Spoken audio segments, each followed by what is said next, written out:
Oh wow, I've just seen this as well. Pictures back. Wow, look at this hand. James has got aces, Colin's got pocket fours on 9-7-4, and Jamie's coming for a donk out of the big blind with the up and down. Donks for 1.4. James raises to 4.2 of the aces, and if we're Colin here, we just want a flat. Don't want to set off the alarm bells. Want to be calling with the pocket fours here, unless James is an opponent that's never folding an overpair. If we have the read that James is just never folding 10s plus here, then yeah, coming for the free bet. But a lot of the time here, I'm going to be just flat in position, keeping our range wide. Can have a lot more hands with a flat here. As soon as we start free betting this flop, our range is just going to become so condensed. And Jamie now, after donking the flop, he's going to have an easy call closing the action, getting this price with the 8-6. Evening Aero on Twitch, thanks for joining in. So sorry we missed the start of that hand, guys. There was a slight error with the stream. We're back up and running again now. We've picked up action on the flop. Oh! Oi, oi, oi! Bish, bash, bosh, thanks for coming. The ace from space. Boosh. 2 outer for James. And he's going to love that. And the fact that Colin's cold calling, he's been called in 2 spots. It feels like our opponents are going to have something here. And James wants to continue barreling. Don't want to give 3 rivers to some combo draws, hands like 8-10 of spades, 8-6 of spades. We've got 5-6 of spades that could be in there, 4x of spades. Wow, James has checked it. Maybe he just thinks Colin, once Colin cold calls here, he's going to have some sets. He's going to have some 9-7 suited. And look at this. This is 11? Just lovely for James. It is. It's 11. So Colin betting 11k here. So 11 into 17, opts are around 2/3.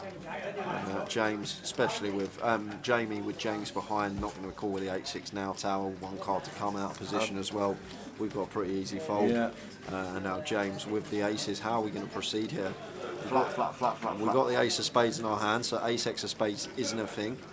Colin cold called our raise on the flop, so Colin's range when he cold calls that raise is going to be hands, as I mentioned, 5-6 of spades, 8-6 of spades, Jack 10 of spades, 10-8 of spades. They're the hands that aren't going to they're probably not going to be folding anyway once we put another 19k, and it's 19k more to call for Colin Woo. In? Yes, there's the all in, there's the call. And Colin Woo going to get the bad news. Going to get the bad news. Sees the aces, he's got 4s. He's looking for an out. And this is going to be the biggest pot of the day on the feature table, just shy of 80. Jamie doesn't want to see a 10. He's never called in, to be fair, but he was still looking at the board. Wow. What hand to come back to. Missed the pre-flop. Oh, it's a 9 on the river. Both players make a boat. But the aces are going to take that one down. Lovely pot there from James. And nice check on the turn as well from him, I must say. It's a spot where I'm probably going to bet a lot of the time, but it's going to go in anyway. It's set over set. It's always going in no matter what happens. Absolutely. Especially on that river as well. Yeah. Evening, Karen. Where have you been? Have you been playing at the airport? How are you? Hope things are good.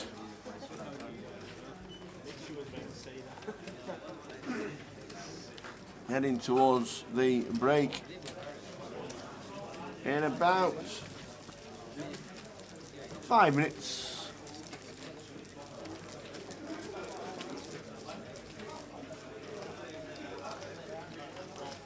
Big pot for James in C number 8. Reading, possibly Reading tomorrow, but more likely Luton or the Vic next. Well, Luton starts on Wednesday. We can show you right there. There it is. The full schedule for Luton is right there. The mini main starts at 3 p.m. on the Sunday the 10th, not 5 p.m. as it says up there, but 3 p.m.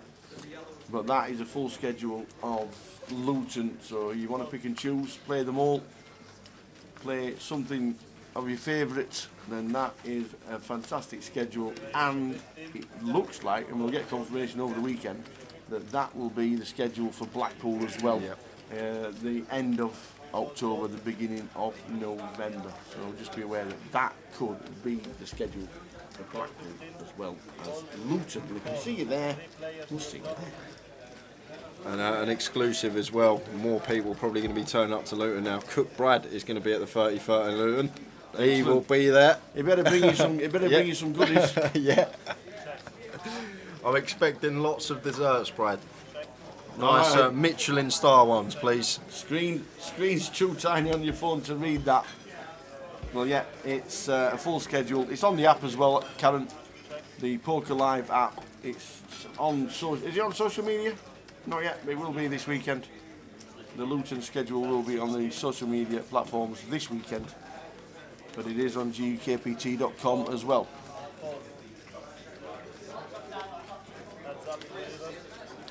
Four minutes to go until the end of the sesh. Get out, stretch your legs, do a quick run around the block and back.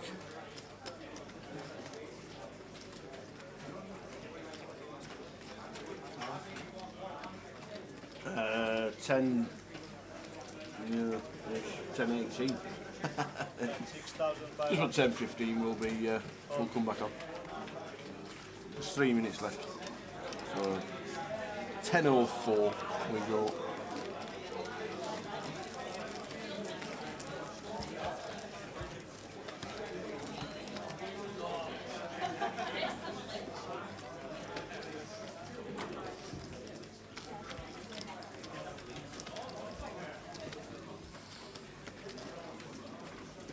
Yeah, well, we ought to see you in Luton, Karen.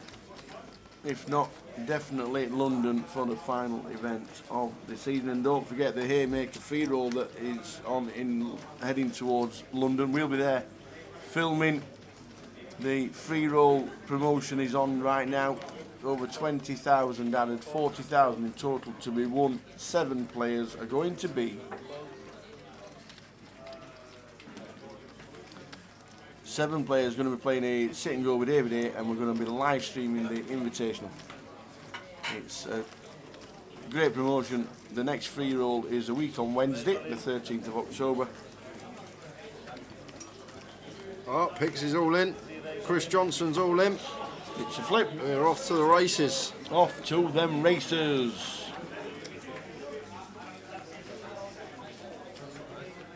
So Pix with the 10s. Chris Johnson with the ace king. Pix should have been out the door. Yeah, does he get back over starting stack? Or is he out the door with us heading for a cup of tea at the break?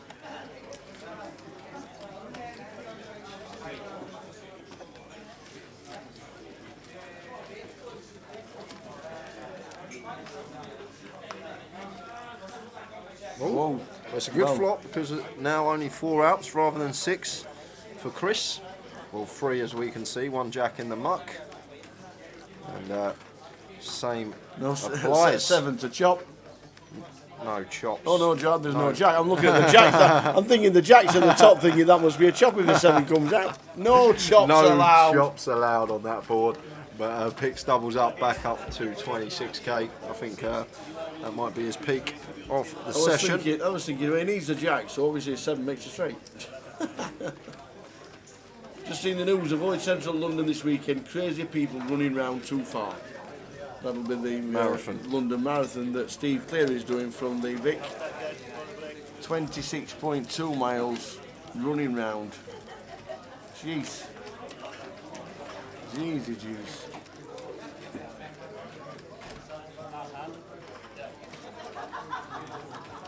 Forget that for a living. So one more hand, and then we are on a break. Go on then, stick it on. Last hand of the session, and then last 15-minute break of the day, and going to be closing up the day ones when we come back. 2 hours to go. We're going to be coming back at around 10:15. Absolutely. We'll come and have a chat, me and Tara, as we usually do before the action kicks off. Let you know we got at the table, and we got an all in here from Lloyd last hand. He's found the 10s with 8.8k, so rips in for just sub 15 big blinds, and it's folded round And Chris got ace king again. He's going to flip ace king versus tens again. Chris is all in.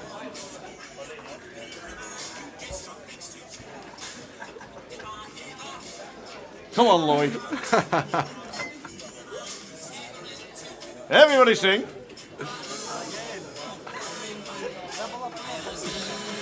So Chris with the ace king versus the tens again. Who's Ignore this man. Who's going to flip it? Sort the hand. Come on, the tens.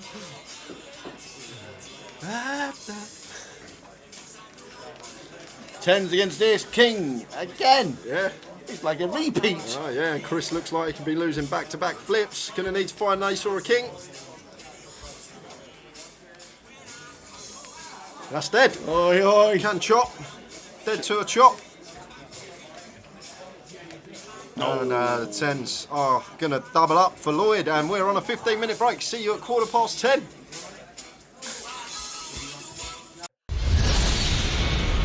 Last time you were number one was 2014. Yeah. So, and you've just more or less said that grinding nowadays like that is just a thing in the past. Is that number one slot gone forever? Yeah, I'm sad to say it, but yeah, I don't think I'll ever put in the volume to get it back. Like, I'd have to, like what I'd have to do is like, win one of the huge tournaments where it's like 2 or 3 million for first kind of thing that they have once a year, and then and then still have the sort of heart to want to get it after that, because you get a lot of points for that. So you could if you put the volume in for a couple of months after that, you could theoretically do it. But then if you just won 2 million, are you really gonna want to play poker every day? But like in my head, if I did that, maybe I would try and get it back then. But yeah, I don't realistically. Been there, done that, but yeah. Being the best in the world is never something bad to be said about anybody, and you've done it on more than one occasion, so it's always in the bank, it's always there. But one of the reasons why you lost the number one spot is because you went on and won a WPT. The LA Poker Classic, 534 runners and just over 1 million. Is it a big relief having a WPT?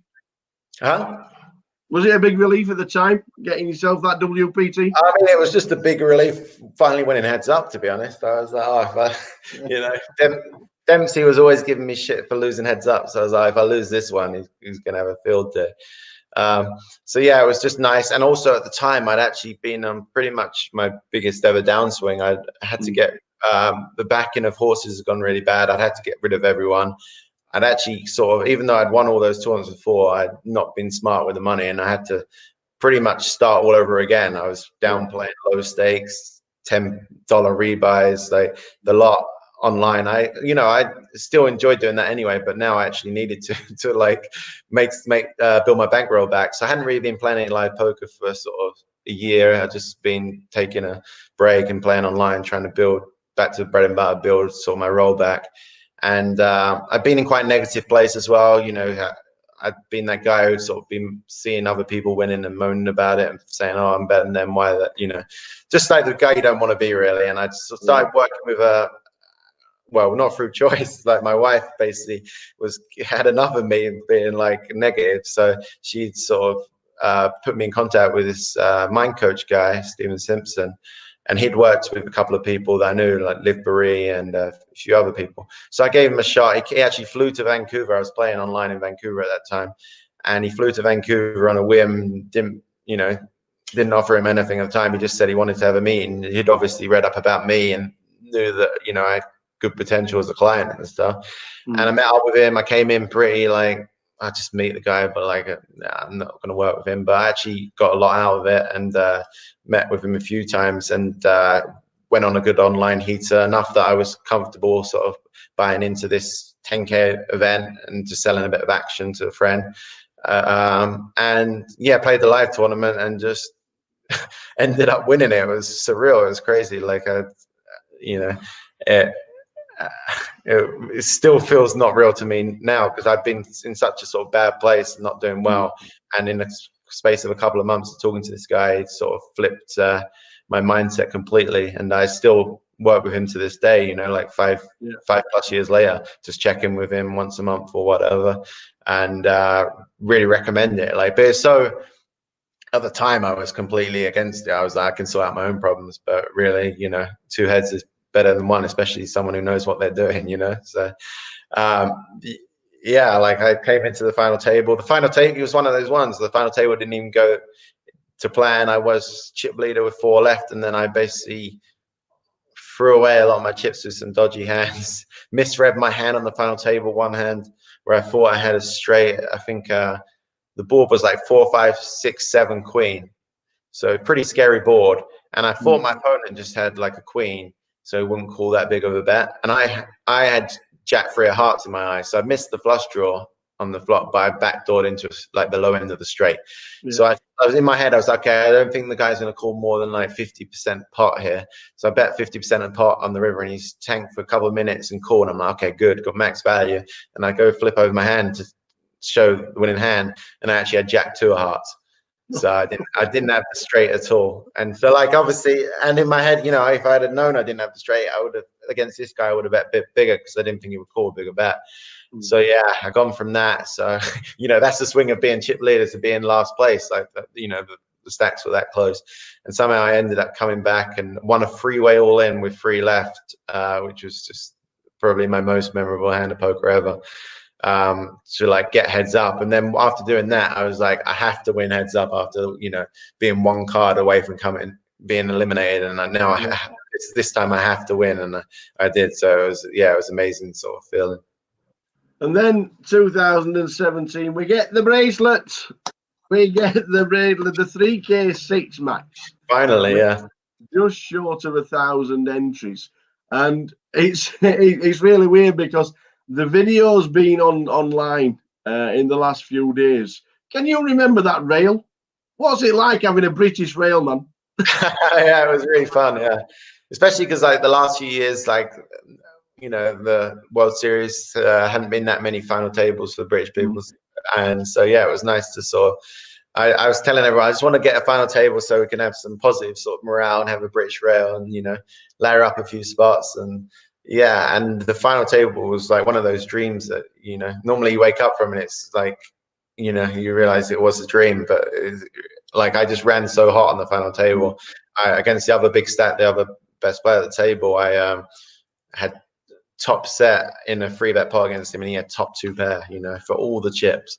So that basically allowed me to sort of bully the rest of the table. I get heads up with this Brazilian player, good online player, and then he makes a comeback, stalemate. We're playing heads up for like 3.5 hours or something crazy, you know.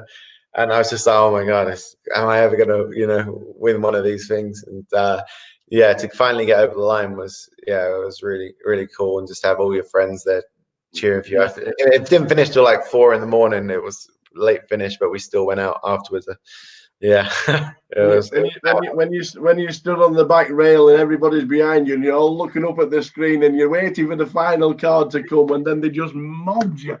Just fabulous. Yeah, I think I got in trouble for breaking the TV or something. Someone pushed me into it.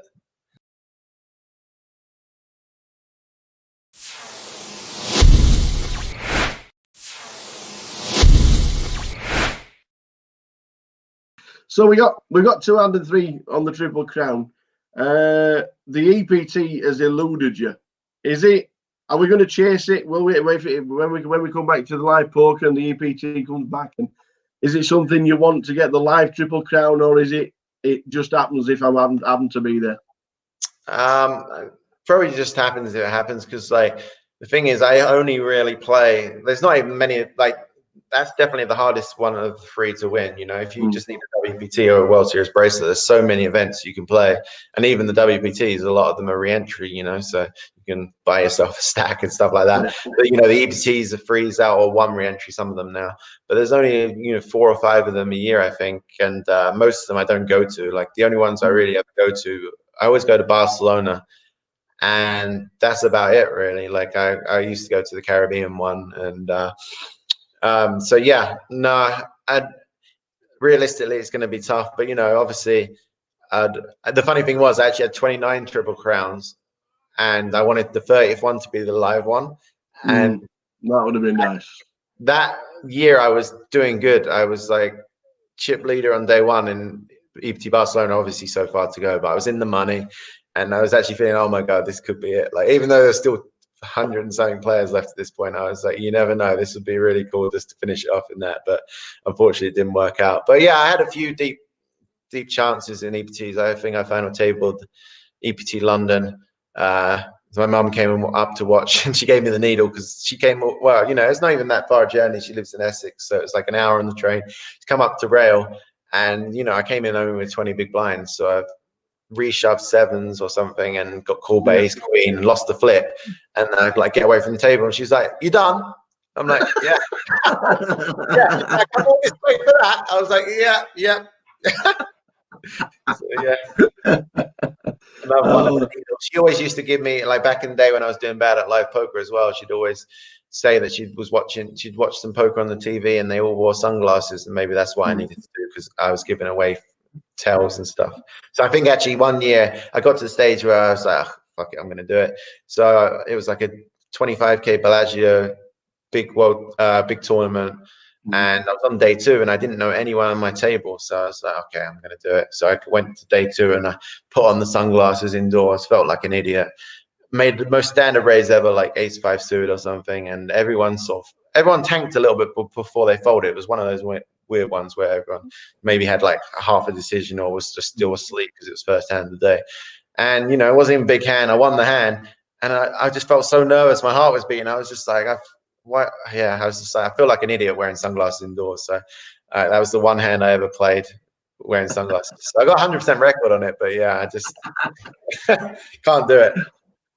Obviously, this year the World Series is not live, which is obviously a terrible shame because we'd all be there right now. We're chasing bracelets. You might even have another one. We're moving to online. Are you going to be focusing on the online World Series? And obviously there's 85 events, there's 85 bracelets. They are real bracelets. Easier or harder for yourself, do you think? You'll have a chance of winning another bracelet? Probably better for me because like online is like, you know, I've been doing it for half my life almost now. So I feel really confident, especially the first half of the events are in the WSOP Nevada, sort of it's shared between Nevada and New Jersey, and I've played on there for the last couple of years, so I know a lot of the players. I've got notes on them. I've had good results on there, so I feel really confident in those ones. So yeah, I'll hopefully can make some runs in those ones, and then my plan for the second half is to sort of actually go to Mexico in August and play the second half on the GG ones. I think the schedule just came out today, actually. So yeah, I'll plan on playing those and going to Mexico. And I have to been in America too long this year anyway, so I'll get out of the country. So yeah, I'm excited for it because like that's what I know what to do. You know, it's how I grew up playing the game. So hopefully can make some runs and get another bracelet. And you know, I'd always wanted the online one. You know, every year now they've had sort of 4 or 5, maybe 10, as many as 10 events online. And I'd always wanted to win an online one just because, you know, that's what I'm sort of known for and it feels appropriate kind of thing. So this is, I guess, the best chance I'll ever have. So gonna put my heart and soul into it. So I've kind of been chilling a bit this week, playing some golf and stuff like that, just to relax. But yeah, the next couple of months I'll be playing pretty much every day. Some quick fire questions as we head towards the end of the hour with the tower. Do you prefer live or online poker?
Oi, oi, we're back.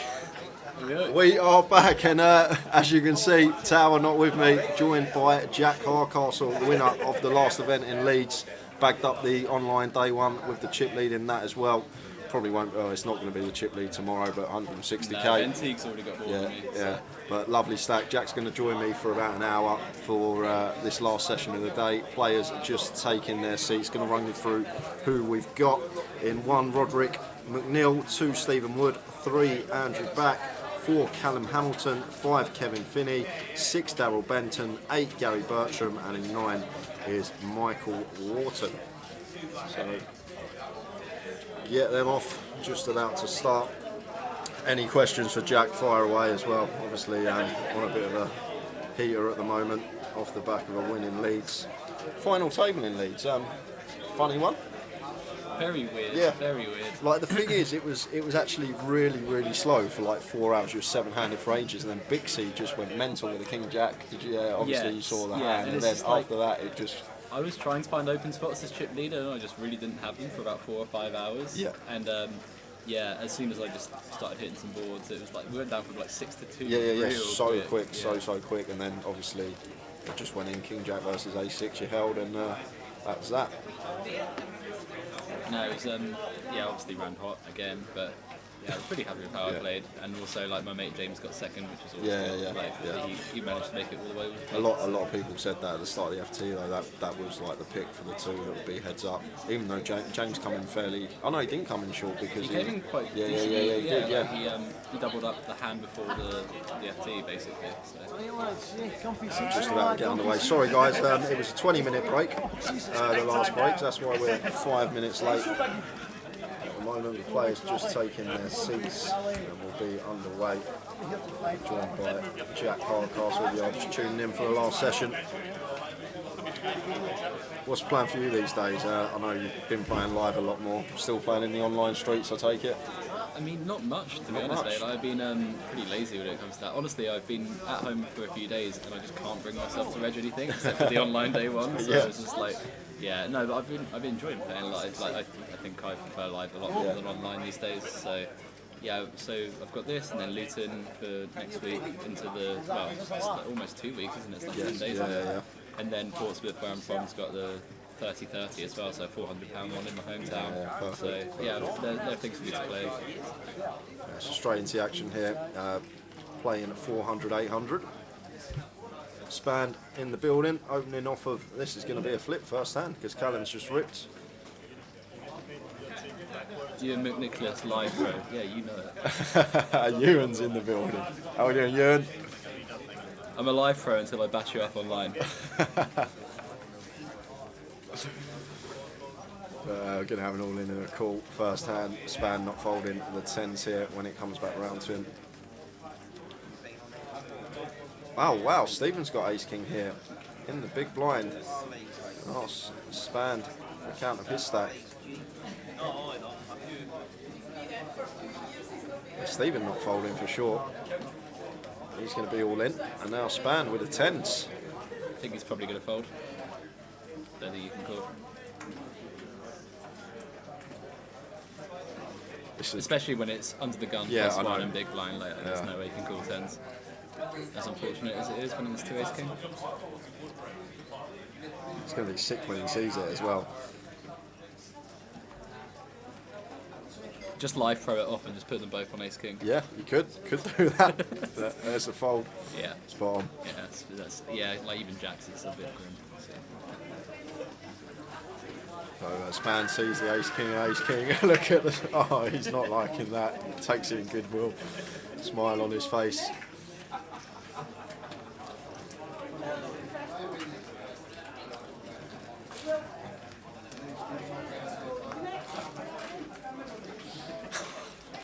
10 deuce 8.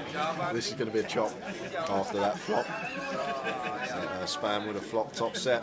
As Jack said, just can't call after the action that occurred in front of him. And he's laughing away, takes it in good spirit. Man, it's got 100. Daryl's got 164. It's still a big blind 8. Jesus. Yeah, that's Daryl Benson. Unknown to me, but must be doing something right.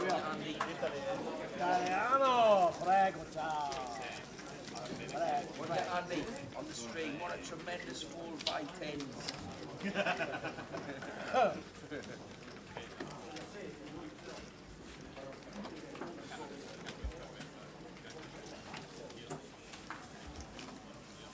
Speaking of your mental final table, Elliot's in the chat. I think he was third.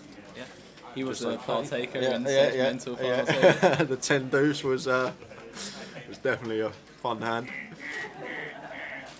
The 10 deuce making multiple features on the FT. Yeah, three It was times. just Three the times. revival of Doyle. Yeah, everyone was just loving the 10 deuce.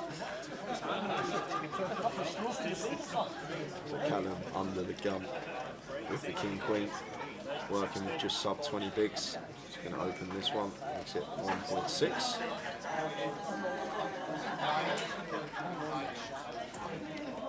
Roderick on the button here, king 10 of spades. That's how we go. Stephen Ace 10 suited in the small, looks like he's counting out calling chips. There's that free betting chips. Just gets a snap fold from Callum. That's the first time I've seen a pint at the feature table all week. What is it? Oh, right, okay. Where's it sitting?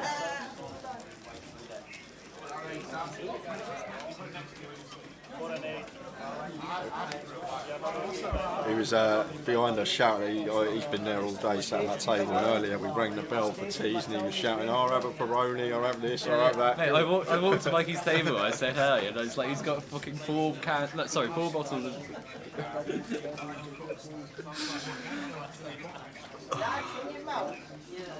Yeah, it might be some background noise. There's a rowdy table behind the comms booth, so if you do hear some language, all we can do is apologise. Yeah, that was Mikey swearing and not me, so blame him.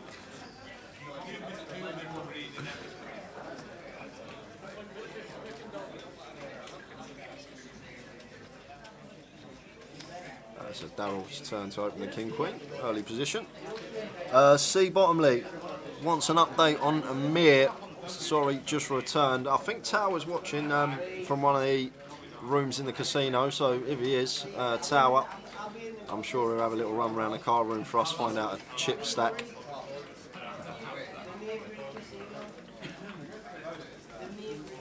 So Roderick flattened the cut off here with the same hand, and Callum defending the jack nine off in the big freeway to the flop. Anyone impress you today? Been watching the whole day? I'll tell you what, today, like, Chris Johnson played very well, to be fair. He was just major aggro, but really good, like, timed aggression. Like, every single spot he went for it was Everything working. was like Bluffs getting through, value yeah. getting paid, all Yeah, of that. like, he played very well. But I'll tell you, there's a guy that played in Leeds, he was on the table day 1A, played very well, and then he come up here in Edinburgh, played yesterday, a guy called Usman Al-Haq. I don't know if you've ever heard of him, but I've never... his name's Usman, but he every time Is that Usman Sadiq?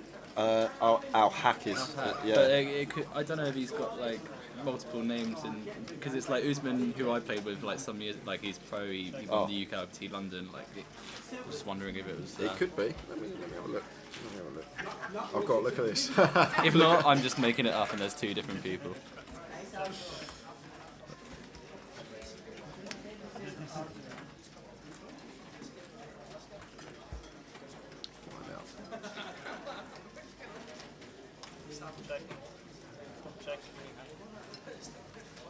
It would make sense if it was the Usman I'm thinking of. But just like every wave was playing, I like just stuff I love to see, like really good like hand selection, like when he was running it. Here we are. Oh, he's no? Scottish. Oh, okay. Yeah, no, I'm corrected. Okay. Played a lot of the GG Poker Online series, I can see. Don't know too many Usman, so I thought I'd throw a random shot out there. Yeah, it's looked like he took a break for a few years and maybe come back, but yeah, definitely one to look out for from what I saw.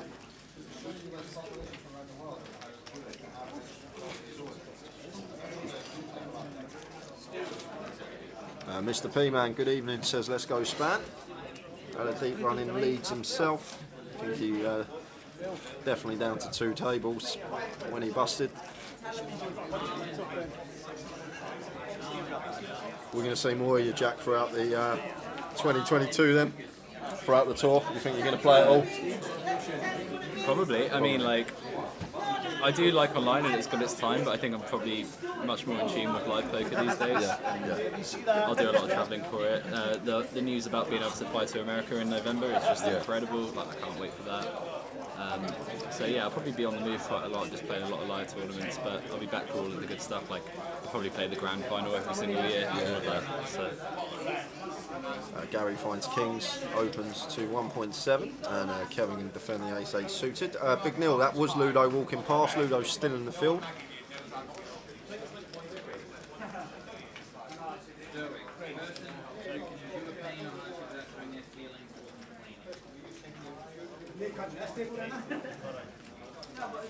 To the flop. 8-7 deuce, 2 spades. And Gary, good flop here for him with the Kings. Comes in for a continual 1.3 into 4.6. Stopped in between third and quarter. We've got a raise here from Kevin with top pair, top kicker. I like this raise quite a lot. Obviously he's got Kings, but I like the raise. I'll probably go a bit bigger, but I like the selection. You get to clear out a lot of like King, Queen, King, Jack. You get value from worse eights, a bunch of draws.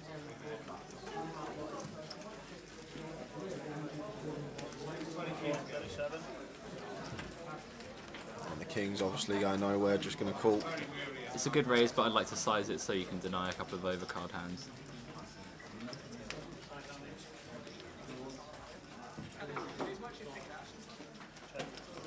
So now Kevin opts to check on the Queen of Diamonds turn.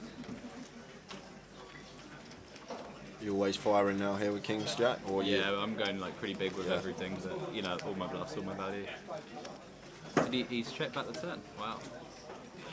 Scared of the double check raise. Yeah, perhaps. Perhaps. I think the Queen's just so good for us. We've got a hand that really wants to bet. I'd bet turn. Yeah, now clear value bet for us on the river. Once Kevin's checked to us twice, turn and river. That looks a lot like, from our perspective, he has what he has, which is an 8. So probably opt for a size and target that hand. Spades have missed as well, so can credibly have some bluffs here as Gary. Tough spot here for Kevin now. Yeah, it's not great. I mean, like, it's not a fun spot. I wouldn't mind Kevin leading himself for like a third, like a block bet on the river once it's gone check, because I just wouldn't put Kings in his range. But I guess as played, when you don't have spades and spades miss, and something like Jack 9, Jack 10 can bluff river. Although they should bet turn, but King should also bet turn, so you can't dismiss it. I mean, I'd probably just pay it and just hope for a worse 8 or a chop. But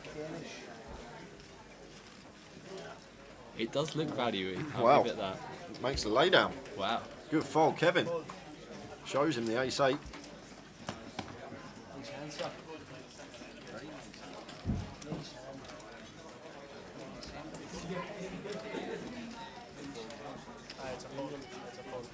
I'm just a station man. What can I say?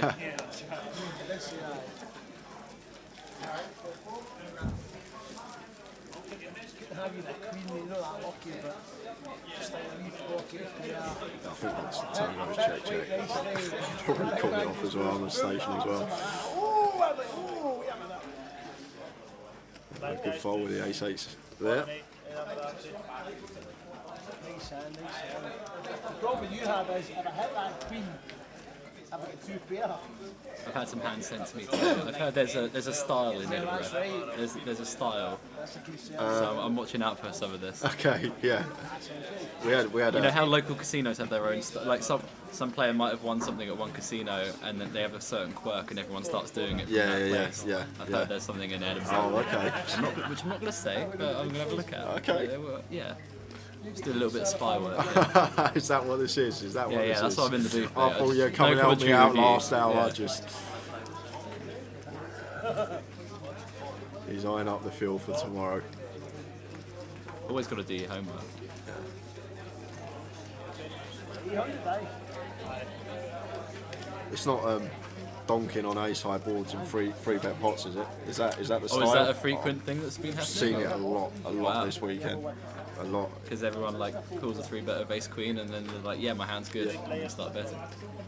Okay, it's good to know. There was a hand earlier. Guy open, Chris Johnson 3-bet with king 8 of clubs on the button. He just flatted ace queen, come at ace 10-10, 2 hearts. The ace. Oh, I've literally just called the exact spot there. Yeah. I didn't even know. It gets better. The ace queen leads for like third pot donks. Chris Johnson turns the king 8 of clubs into a bluff. I think there was actually one club on the board. He raises to 11k and then the ace queen just rips for like 35k. It's like that is a hand of poker. Yeah. That is, yeah. But there we are. That's it's been a good watch. Been a good watch, to be fair. It's been Sounds it, yeah. lots of entertaining. interesting spots. Lots of interesting spots. If I say to my wife, you know, I was talking this Italian guy, she's like, oh, what do you look like? What's his name? I'm like, is he even fucking Orkney? You can find us on social media, guys. Follow us on Facebook and Twitter at Grosvenor Poker /GUKPT on YouTube and Twitch. Where are you from in Italy? Close to Bologna. Bologna. Fantastic. I stayed in Sorrento for 1 year. Really? Yeah, very good, very nice. Beer Naples, beautiful. Kelly, nice hand these ones.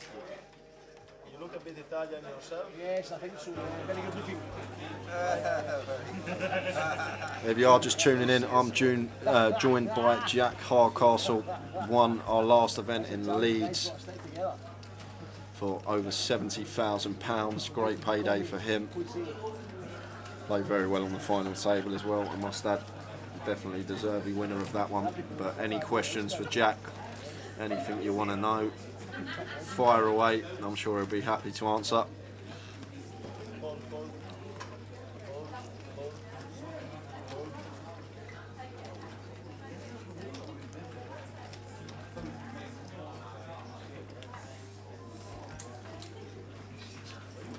So 10-4 off on the button for Kevin. I'm not going to open that one. And now we've got complete from Darryl with a Jack 4 in the small, and Gary going to check his options. 7 in the window. 7 deuce has quarter piece. We'll see the flop shortly.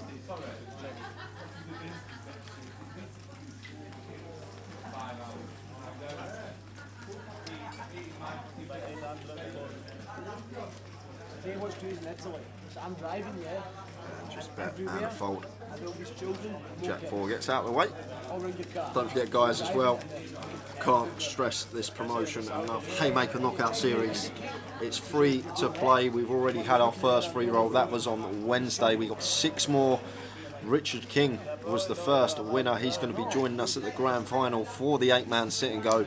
David Hay, yourself, 6 opponents. If you can manage to finish at the top of the shop in one of our 6 remaining free rolls, you'll win yourself some cash, plus get an invite to the Vic to play that 8-man sit and go. £20,000 added in that. It's just a great promotion we've got on, and credit to the guys for putting it on for everybody. It's going to be a really good event to cover as well. I'm looking forward to it, looking forward to watching David Hay play, see how much he's improved hopefully over the last couple of years. It's been a while since we saw him on our featured table.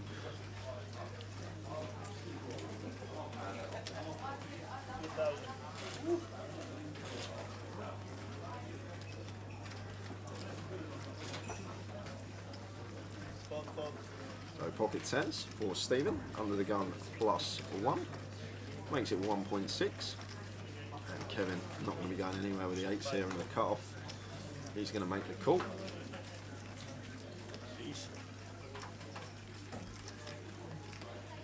You the goalie.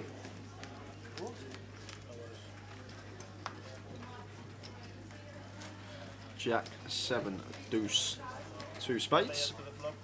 So 10 to Stephen, still the best hand. Just one overcard to his pocket tens. Looks like he's counting out continuation chips. Going to come in for a C-bet. Kevin should be calling once here. Just one overcard to our pocket eights. We have position as well.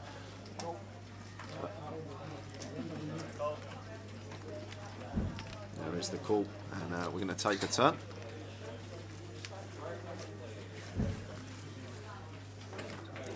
Yeah, guys, Jack's literally just popped to get a drink, and he'll be back. I think he's just gone to get a drink, and then he'll be back to answer your questions. Got a few coming in, which is always good. Deuce on the turn here, so Stephen's going to check this with a tens. Might see Kevin come in for a small bet here to get a free showdown on the river. So is firing. Sorry, Kevin coming for a small bet here, bet 4.2, and Stephen's going to call this. And almost always you expect the river to go check check, unless it is a 10 or an 8. So there's the call from Stephen.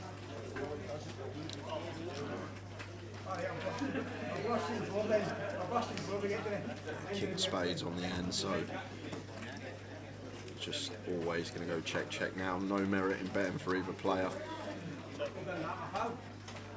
2 pair. 2 points. Tens are good. Feel that way. But I can try and rep the Jack. I think he'll still call me. Most time we had.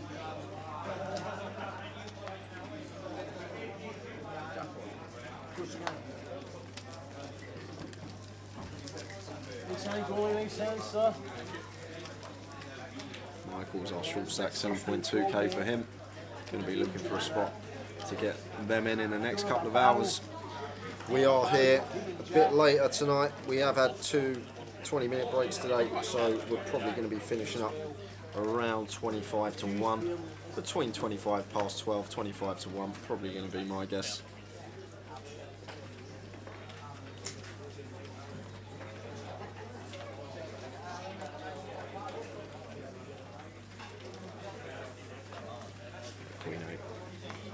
Stephen under the gun, that's a fold. Spain gets out of the way. Callum's going to do the same. That's going to leave room for Kevin to open the ace-8 off here in the hijack. 17.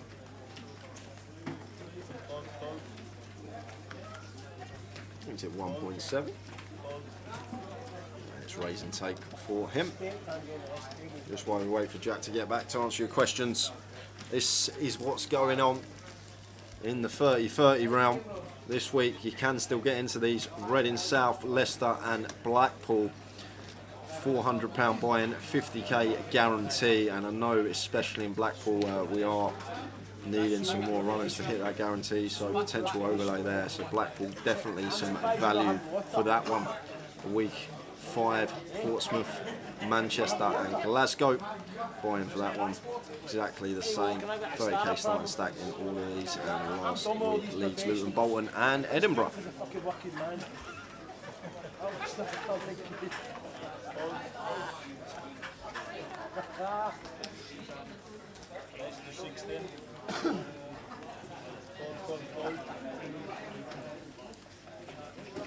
I thought you left me. I thought you thought, oh, I've seen one hand, that's enough, I'm out of here. I'm going to pretend I'm going to get a drink and I'm not coming back. I've just been absolutely accosted at the bar by like several people, so I just had to, say hi to everyone. No, that's fine, that's fine. I've got a couple of questions for you. Faithy says, Jack, any pivotal turning points for you that change your game theory-wise or game selection-wise? So. I don't know if it's like pivotal moment, but I've been in like a group of some really good players for the last like 18 months, 2 years, and being able to chat hand for those constantly. Yeah. You're just always going to get way better than you are. Of course. So I'd say just like finding a good group of friends who are like all similar or better ability, and just being able to share information and ideas is pretty good. Yeah, I think that's a great thing about poker as well. Like new ideas, you've got to be open to new ideas. Like potential. Tim Chung hit the nail on the head perfectly perfectly when he come in the comms. He was saying about rather than making a play that's going to make you 0.5 big blinds, like you need to play such a big sample size in live poker to actually realise that and try and look outside the box and try and make a play. I mean, if you play live poker all the time, Yeah. because it's so few hands, like you have to crush it. Yeah. Because you could just lose for like a couple of years if you're not like crushing it, because the sample's so small. Yeah. And Aidan says, Jack, are you playing the WSOP main event? I will, hopefully, if they allow me to fly at the beginning of November. Because they still haven't released a date. They say sometime in November. Early November, I swear to God, if they just say like the 20th of November and I miss the series, I'm going to be so vexed. Good evening, Mick the Mod in the chat, and Alex, this is Edinburgh. This is day 1B of the GUKPT main event in Edinburgh.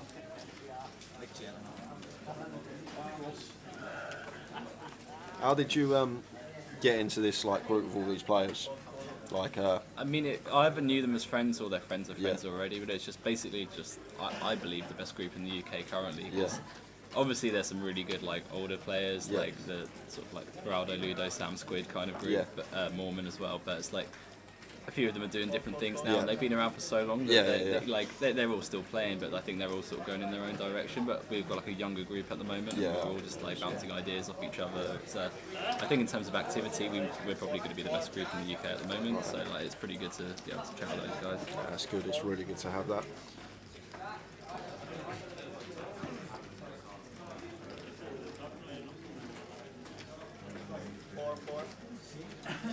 So Stephen free betting the Kings here out the small blind after Darrell's open. I'd like to see a bit bigger size here from Stephen, not for around 2.5x here out of the small. He's got the King 10 off, absolutely crushed. Yeah, he has. So it's worked out perfectly in this scenario. Queen 4-3, 2 spades. Going to come in for continue, and Darrell, he's got all the chips. We're going to find it hard to put another penny in this pot. Faced with a bet of 4.5, just south of half pot. And a quick fold from the King 10. Because I remember when you first, I remember playing with you, you probably won't remember it, in Reading 2017. Jesus, GUKPT, and it was like 2 tables left, I think, and you sent Pearsy absolutely spinning in a hand. That's still my favourite hand on stream it was ever, like King Jack 9 and you ripped like Queen Jack as a bluff. It was like for 70 bigs, super deep. I still remember that hand, it always sticks out in my head. Even like 19-year-old Jack had some game, I think. So not as much as now, but he used to still put it out on stream. That was the first. Look at Tower's side. I mean, Look at his side. Look at my side. I'll pay you in kind. I'll pay you in kind, young man. oh, thank you. I mean, how can I say no to Tower's bun? New now tables. Somebody's just entered the turbo. Who's that? Name starts with Jamie. Nixon. Oh, been a bad week for Jamie. I think, what's that, number 6? Just entered the turbo. Well, I'm not trying to make you fat. I'm just saying that Jack getting the cake in more way than one. Yeah, I'm spilling half of it down me. Wait a minute. Yes, that was the news.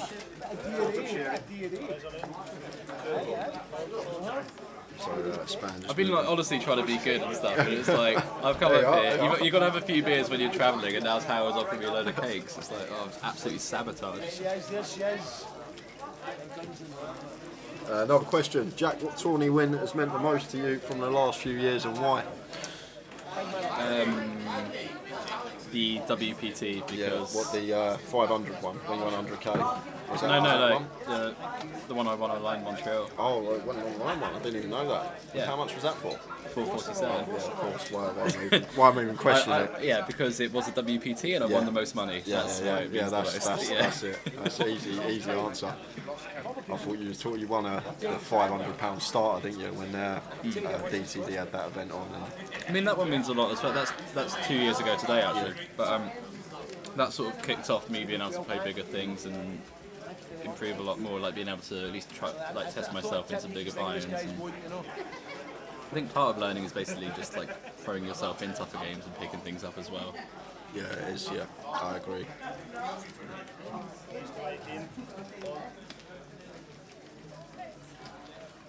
Is it just Hold'em with you, or do you ever go into the realms of mixed games? You play any DC or any PLO?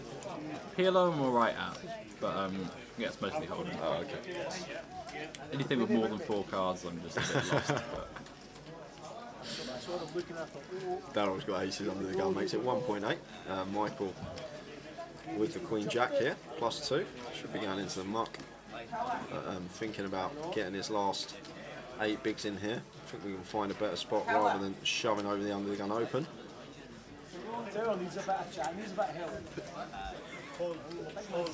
yeah. Big Mick finds the mark well, little Mick is ordering a beer behind us. Yeah. Love it. Yeah.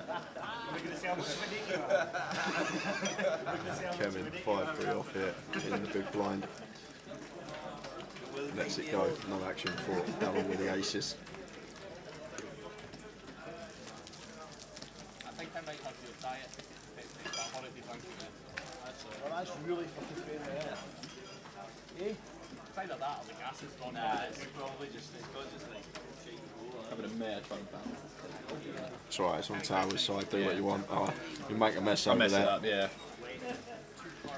It's clearly got the messier side of the desk anyway, so real good.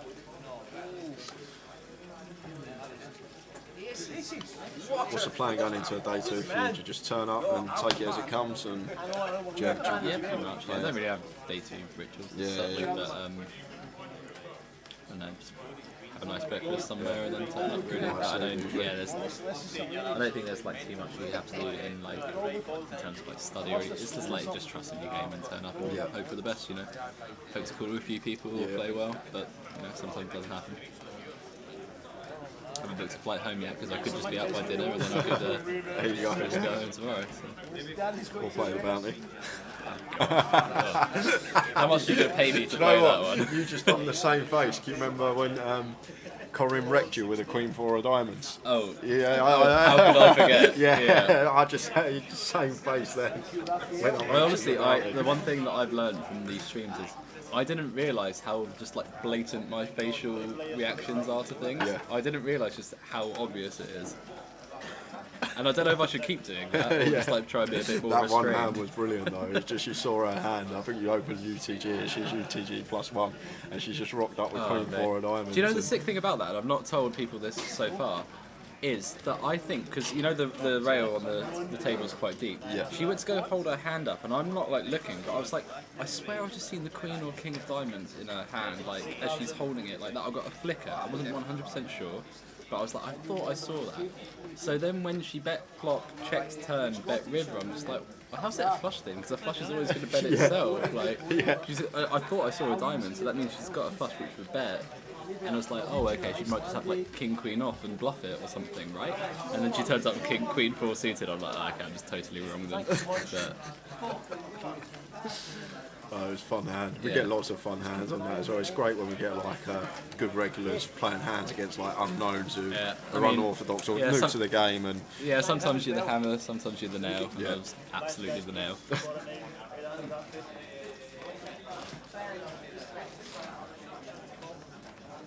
Guys, let's click that bit there. I put one of them instead of a. that's pick, sees up. That can mean that he's hit the rail. I didn't need a bit of big. I'm going to win the pot.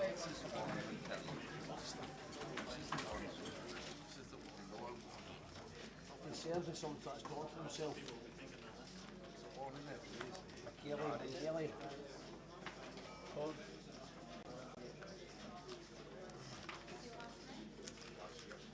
New player. Is that your name? Yeah, he's a big man. What's your name, pal? Kevin. Kevin. No way. Minted. Surname? Kevin Frame. He just bought in, so he's 20k. No lane. I've heard Amir's up to 130k. Yeah. Yeah, I've heard he's absolutely on a spin on the outer table. So yeah, 130, he looks to be doing well. There you are. Jack with the information. I've got my sources. He's got his sources, there you are. Michael's all in with the King 10 for 8 big blinds. And Stephen just going to flat the Ace King here and Spand. He's going to be in as well with the 9s.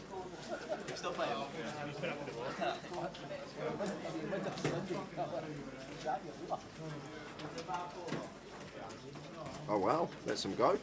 That might be right. Spand definitely a better tournament player than myself. What's the play there, Jack? Enlighten me. Michael's ripped. Stephen's just flattered with Ace King here, and Spand was working. How many big blinds? He had around 13k, I think, so around 16 bigs with 9s. Just If folded. Stephen's calling correctly, oh god, it's pretty gross. Because I mean, Michael's in +1. Yeah, I can see it. Like, I mean, it's not a great spot either way, I don't think. But No, he's not going to win another one, Spand, if he put it in, is he? The King 10 at risk, needs to find a 10. And only a 10, it's a King on the river. So we are going to lose one. Michael Wharton hits the rail. Spand would have hit the rail as well, but he did get it in the 9s. Nice meeting you anyway. Nice hand to go away. You put a lot of work in off the table regarding like study yourself. I know you say you got these chats. I'm the worst. Yeah, I like it as well. I genuinely have friends who I think probably just hate me. Yeah. I just don't do any of it. I'm the phrase of like second-hand solving, where it's like all my clever friends do all of it, and I'm like, yeah, I like that, and I copy it. But yeah, no, I need to do way more. I'm honestly just terrible with it. The thing is, for myself, because a lot of the time I'm playing in cash games with the same pool of players, I've got ridiculous sample sizes on these players I'm playing with on a regular basis. Well, you'll know the best things to do Yeah, already. like, with so that, it's like, I just don't see the need for it anymore. Like when I was younger, like 19, 20, I used to put so much more work in off the table, but nowadays I'm just so lazy. Because obviously the games I play, if I was a tournament pro and played a lot more tournaments, I'd obviously have to put the work in or you just get left behind. But well, that's why again, like having a group of friends who are all really good, it means you can't actually just like fall down, like and like you'll still pick up things even without meaning to, like even just chatting with your mates. So it keeps you up to a standard for sure.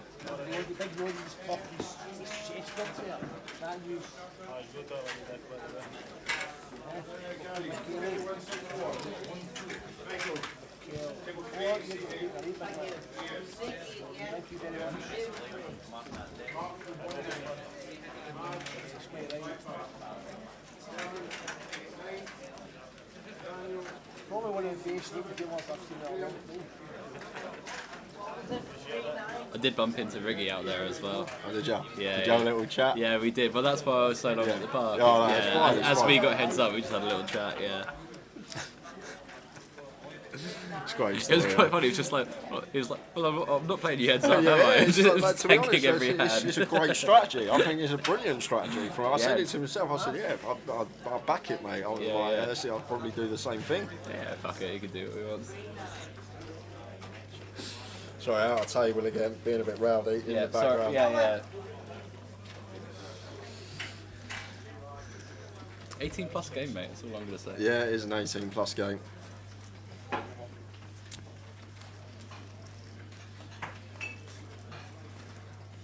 So Callum shoving for just sub 15 bigs in the hijack, 10-9 suited. You're going to get that one through. Don't hear Norman Chad and Lon McLaurin being F. Yeah, imagine that. Mate, that would make it so much better. Yeah. Could you imagine if you had Norman Chad like, Norman just like flying absolutely out F-bombs all the time? Yeah, imagine a viewing so. I would love that. Yeah, if Norman Chad went full Gordon Ramsay on the WSOP broadcast, oh, that would be perfect. Yeah, it would be great. It would be great. So looks like we're having a quick deck change. Alan Budge, yes, Katie is still in. Actually, hear her speak from time to time. She's on one of the tables behind the comms booth.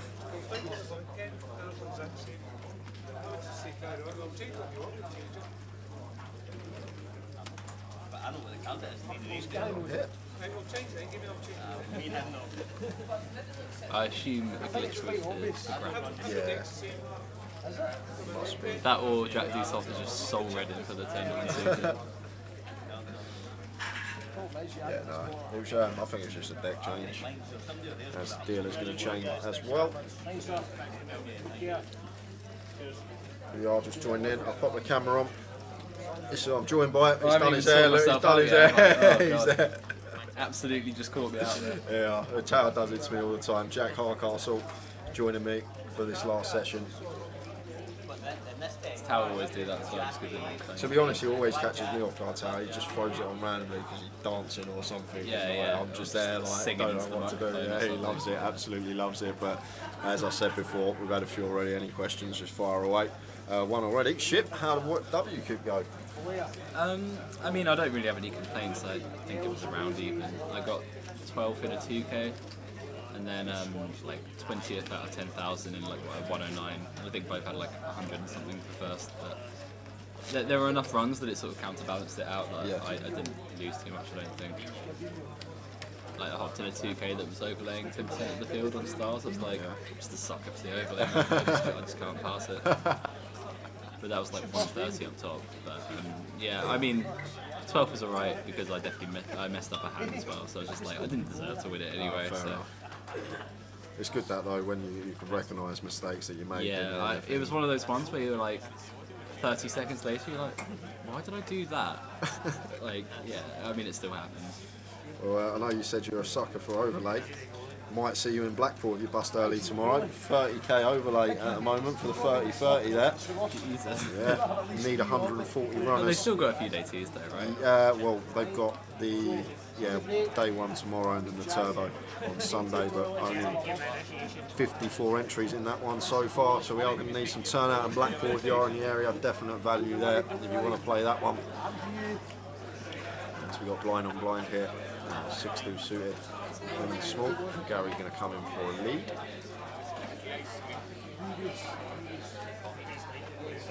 Roderick will make the call. His bottom pair, dummy and gut shot. Beautiful turn for him. Turning trips. Gary probably just going to shut down now. Don't mind him coming in for one bet with a 6 high blind on blind. But after we get called, just opts to check this one over. So Roderick. Yeah, I was saying to him, so the hearts wanted me and then you get across here. I laugh at the That should be that. I love the parents on my Facebook. My kid is 5 years old. Signed by the thing and you put it up and stuff. That's the most amazing. This kid's dress is like glory. Darryl, 200 bigs at this stage. Absolutely crazy. Yeah. It's terrible. That's what you took through though, 158.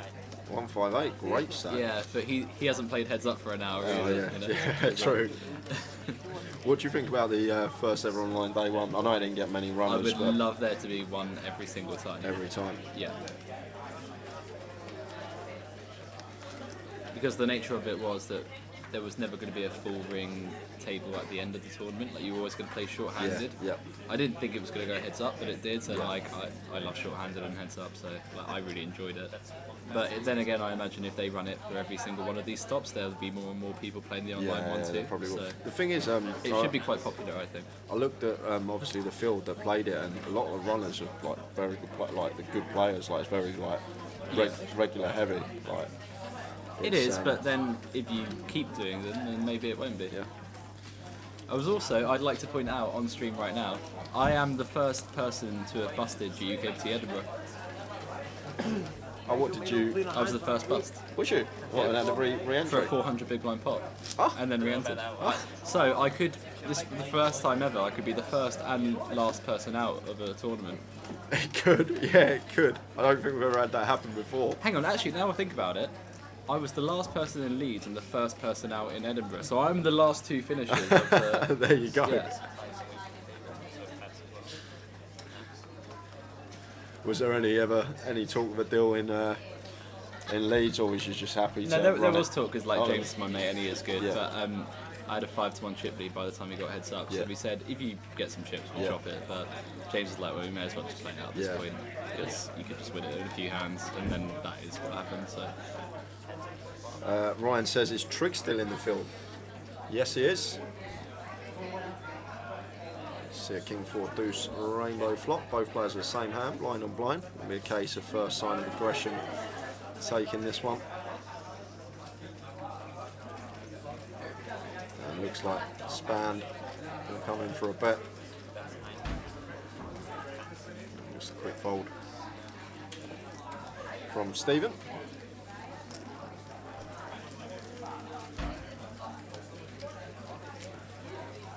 how many runners so far? I can tell you. So total entries. It's got more than I thought it was going to, but I'm not sure. Yeah, it's got a lot more. I think everyone thought it'd be less than what it was. So runners Yeah. so far. People just can't wait to just get up and play some tournaments at the moment. It's unreal. It was the same when I was over in America. Like every guarantee, we called it like the COVID guarantee because it was always going to get at least double what it said. Yeah, like yeah. a 1K 1 mil, 2,000 runners. Yeah, Like, it was mental. 336 runners at the moment.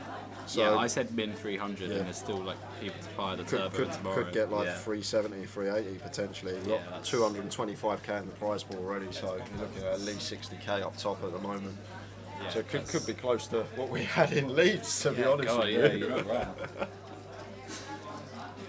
Kevin opening Jack 9 suited. And Stephen here with the ladies comes in with a free bet. Looks like 3.5, 4.5. And just a quick fold from Kevin.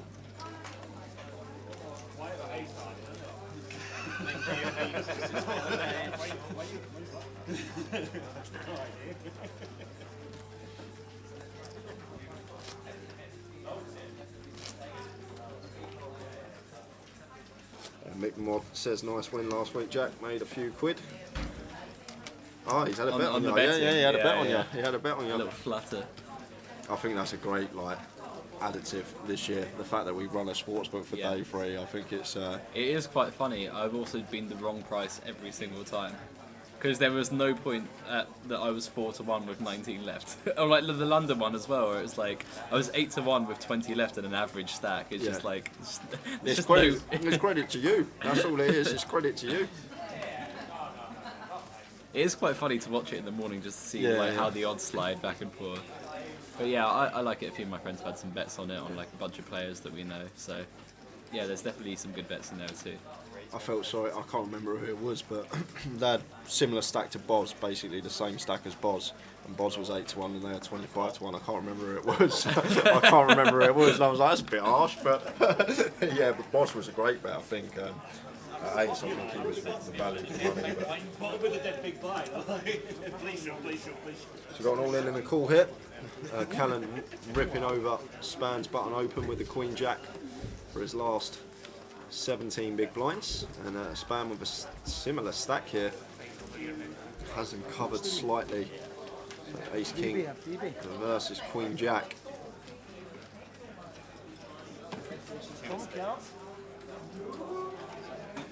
It's a good flop for the Ace King. Just fading Queens and Jacks, and Span basically going to double up. Deuce on the river, so ace high is good.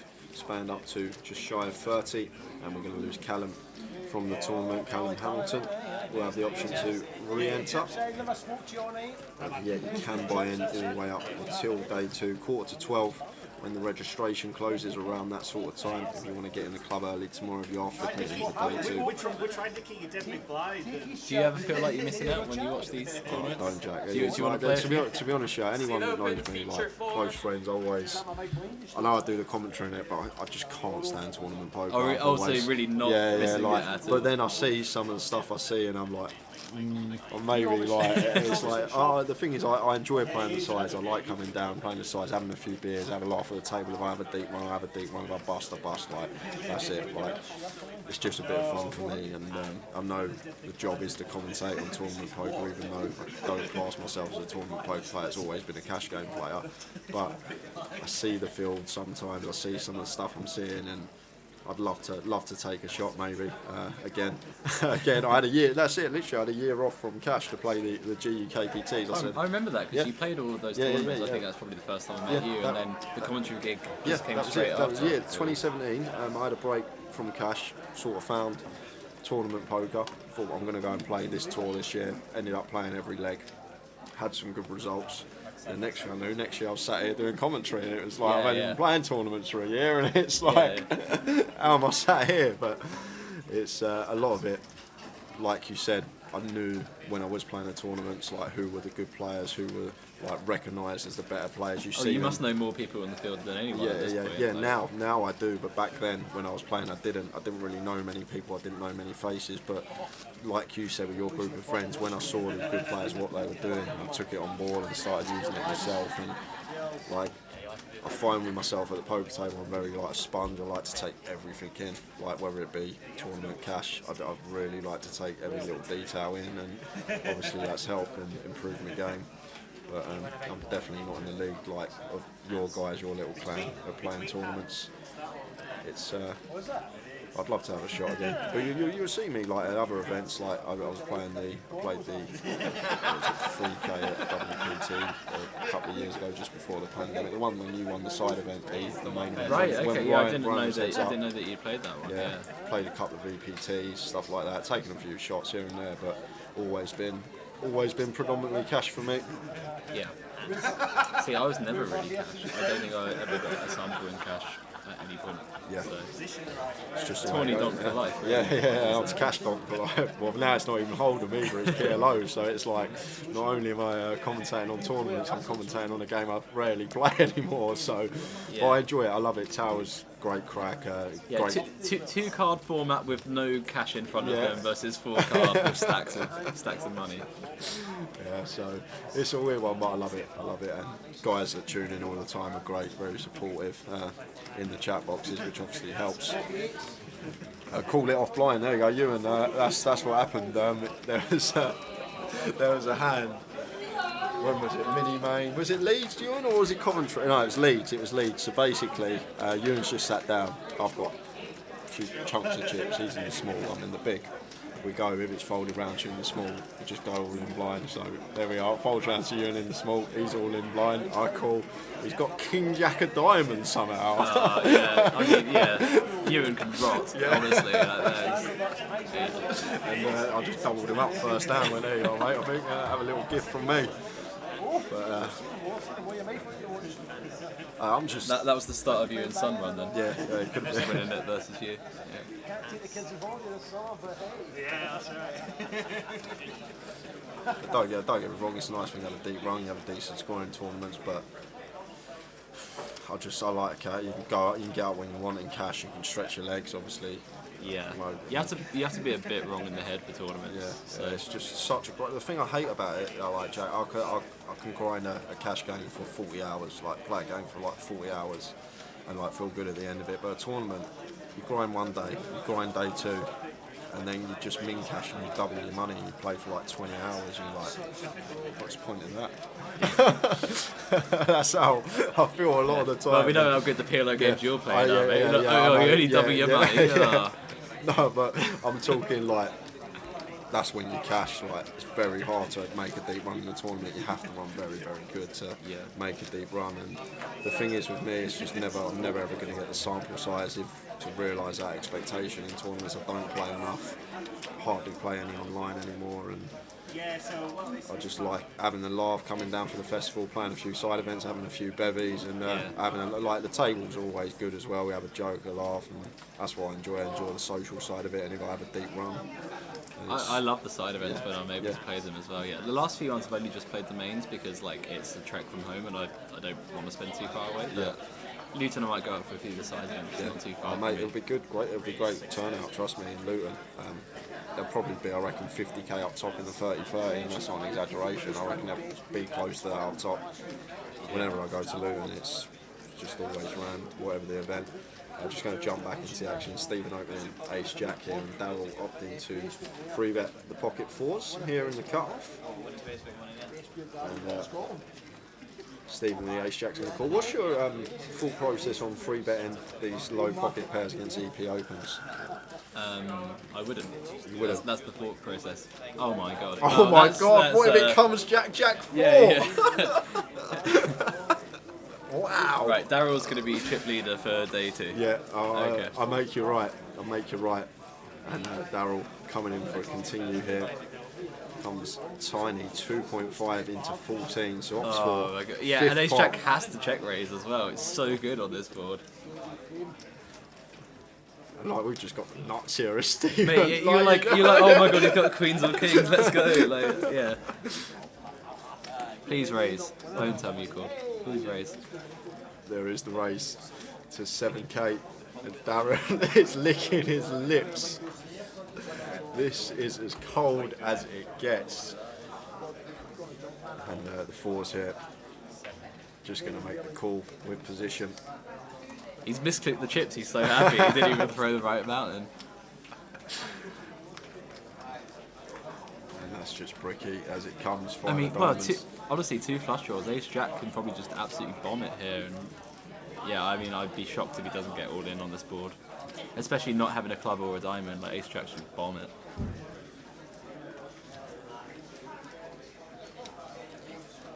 Let's see the size that Steve. I'd go like 20, I think, and just set up River Jam. It's gone really small from the looks of it, Jack. There's not a yellow in there. I think he's gone for around 10. 10.3, I think that is. I mean, if you 9.3. get stacked on this board, it's not your day. Like, you just got to go bigger, I think. Here.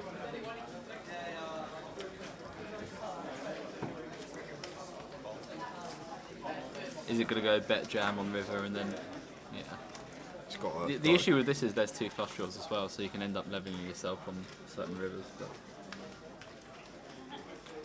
that's a lovely river. Well, kings is obviously a worry for us with ace jack, but if he's got kings, he's got kings. It's a nice hand. Stephen with the ace jack here. He's just thinking, oh, I'm going to be having 100k. Whatever happens here. 46 in the middle, that's coming my way, plus some more value, hopefully. But unbeknown to him, it's just the coldest of flops.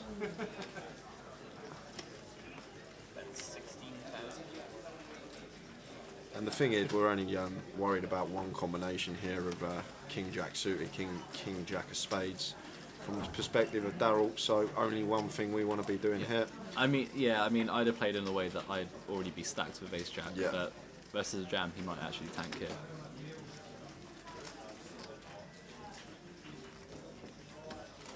There's the all in. And back over to Stephen with the ace jack. Is there ever a well where we fold this jack? I mean, I just wouldn't be in this spot, so I don't know. But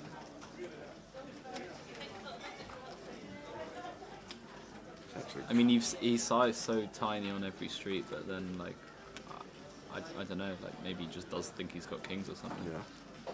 4s is he's not thinking about 4s. I mean, I'm certainly not folding to him when he's got 200 big blinds in front of him. Yeah. But now let's see what Stephen's going to do here with the ace jack. See if he can find the fold here.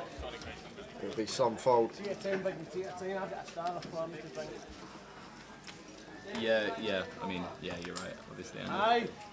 What number plate?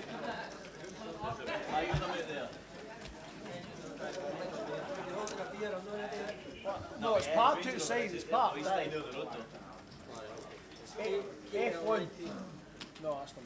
He honestly, if he gets away, he'll just have 55 big Yeah, blinds he still. would. He would. Save himself 7.5 as well. Won't be heading to the cash I desk mean, for a re-entry. I would already be out the tournament. So Like you say, I think a lot of the time you're going to size up this turn with 2 flush draws, especially with a specific ace jack combo, no club, no diamond. I'm just walking across. I mean, I would never assume never a bluff.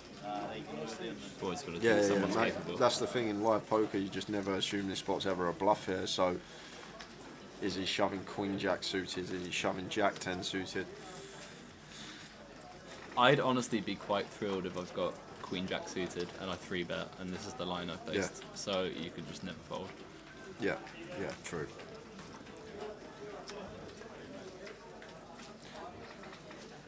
really taking his time with this one, Stephen. This would be biggest pot of the tournament so far. Probably already is without the. That's close to. It almost feels like you've taken these sizes with like King X of clubs or King X of diamonds, and you've gone for the block twice with it and like blocked top pair. So when you've got a hand as good as Ace Jack, like, I just don't think you can get away.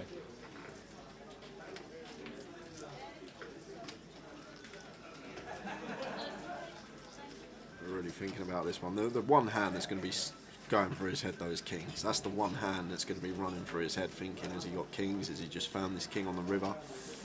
And that's what is going through Stephen's head right now. But Daryl obviously. I mean, yeah, beating value is too real for sure. Queen Jack suited, Jack 10 suited, Jack 9 suited. Yeah.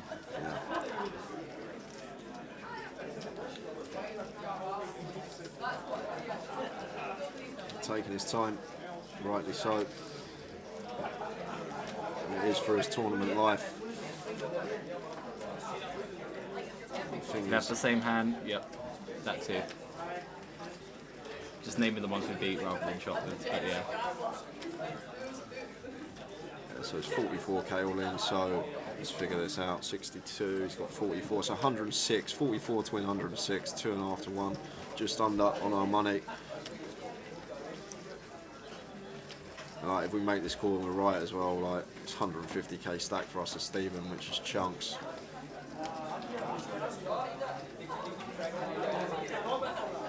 We're in a real tough spot here. Daryl, how do you 3-bet pocket fours versus under the gun and get this board? What a life.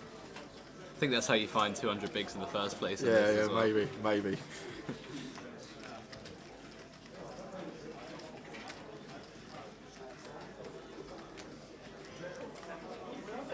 He folds. He gets away from the hand. Ace Jack gets away. And Daryl there, how is he still in the tournament, Jack? How is he still in this tournament? I'm not sure, man. I really don't know. Wow. Called it spot on, Nev Dog. This is life. People scared of absolute nuts always. He is folding. And wow, just gets away with Ace Jack. Crazy fold, but correct fold.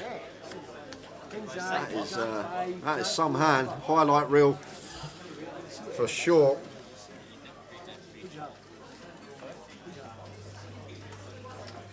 I can't even remember what we were talking about before we got. What were we talking about before? I have no I've idea. literally gone. We were having a good conversation about something before, but jumped into that hand and can't remember what we were talking about. That's how indulged in that hand I was.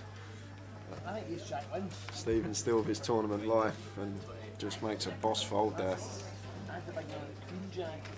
I thought the pocket fours were really. You're gonna be. I'm still in shock at the moment. You're gonna be check ripping against Stephen a lot tomorrow on Rivers if he's on your table. No, he'll know now. He'll watch it Yeah, back. he'll know. Yeah, he'll know. Make sure you have it then. Level him into a call.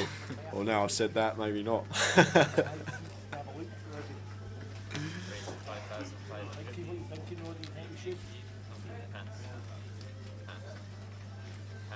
So Ace King for span. He's back. He's back. Do you see that hand? Did you see that? I'm just turning it off. I'm like, I'm going to come in. Oh. I've got to come in. Oh, what a hand. I think that could be time up. We'll put the comms cam on. Well, the blinds have just got up, I reckon. Let him say goodbye here. We've got 45 minutes left, 50 minutes. There's Jack. He joined us, had a good little conversation, answered a few of your questions. Yeah. Got completely lost in one of the chats as well. Yeah, That hand. yeah, we were having We'll have a to figure that good one chat. out at the bar in a bit. Yeah, we will. But we're having a good little conversation. Little wave for. And I mean, Wave to the fans. always a JT, pleasure. or just me. No, I'll wave enough. Always a pleasure to have Jack in here. Great insights and really good. Salad? You sure? Bit late. Salad. Thanks, So, Jack. We got Thank you very much. We got the proper poker pro in now. Towers coming. I've been watching Towers the cash coming. And I've been watching the cash and all sorts. Amazing. I was watching the cash. Oh, I watched Jamie Nixon bust out. Oh man. It has God, been what a handle. awesome. what a hand that was. And a span How did getting it start? Darren to fold of tens. Ace Jack open, pocket fours free bet. Right. Ace Jack called, Jack 4 flop. I saw the Jack 4 flop. Jack 4 flop. Who put that one out there? I saw that and I thought, how does that even go? We're back. Do you know what as well? We were having a really good conversation about something, me and Jack. That hand come on and we just forgot what we were talking about. That's how good that hand was. It was a proper poker hand, that, and a great fold from Stephen with the Ace Jack there. But Tower's back. We are for the last level. For the last level, Jay is just off for a quick tiddy and back. Good listen, yet again, Jack Harcastle, as he comes in tomorrow with 160,000. Did he talk much about his online experience? Yeah, we spoke about The 90 when he heads up with Riggy. Yep. We covered quite a bit. It's good. It's always good. Absolutely. He's a top guy. Would you like that, Charles? I'd like iced water, please. Because I don't know why, I left it somewhere. So there we go. Another great hour with Jack Harcastle. He will be sitting down tomorrow at the table playing day 2.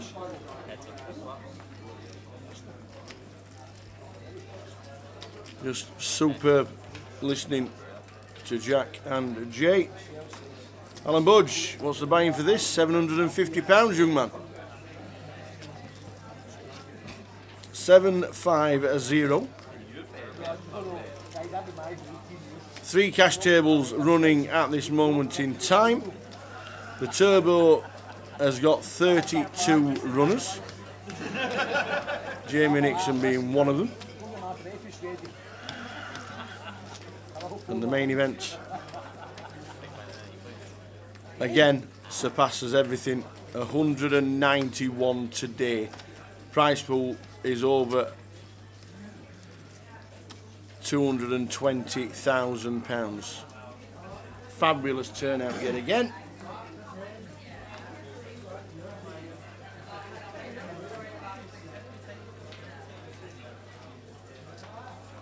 We will run through some bust outs from the last hour and a half or so. Not sure if the boys did it. The bust outs from round about an hour ago, a little bit plus. Jamie Dwan, Jonathan Lemon, Kevin Frame, Craig Dawson again, Dave Ash, Stu McNally, Gordon Huntley. Gordon Huntley, I didn't see Gordon. Not seen Gordon for ages. Michael Wharton, Jamie Geraghty. We saw Jamie Nixon when I came in and said that he'd been bust out of the event and went up to play the turbo.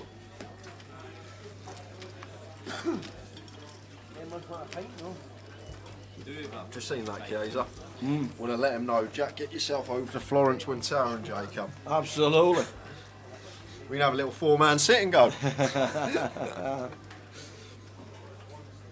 Yeah, Jamie Nixon bus went to play the turbo. Neil Feenan bust out as well. We're down to 63 from the 191 players that have played on the Friday. Amazing numbers yet again.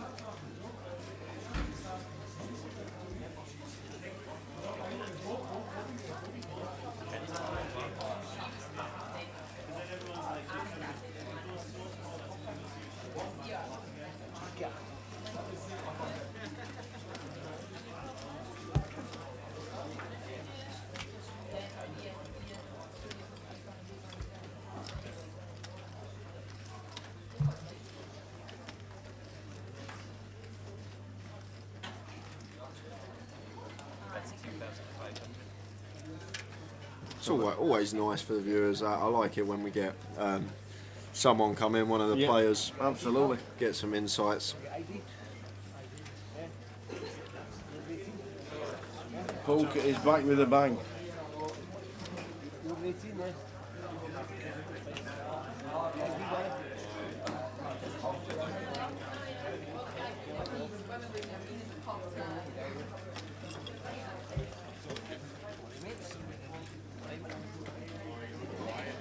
chairs, the comfy chairs. So other than the hand we covered, I know there's not been too much hand talking about hands, but I'm sure you all enjoyed listening to some of the chats we were just having. But we're going to jump back into the action here on the Ace of Hearts turn.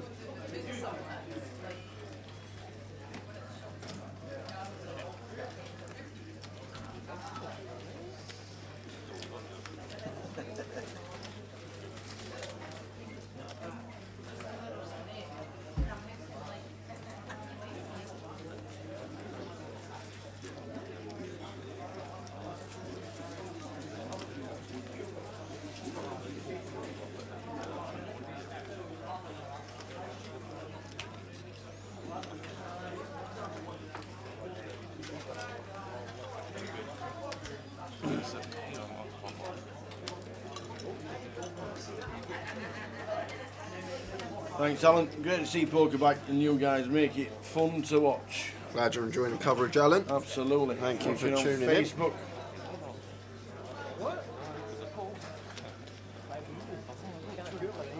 We are in the last level of the day.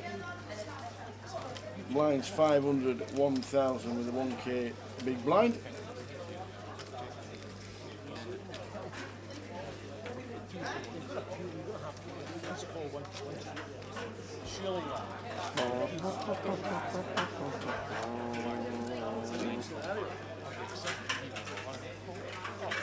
Day 2 starting at midday in the club. If you're buying in tomorrow for the first time, it needs to be done before 11:45.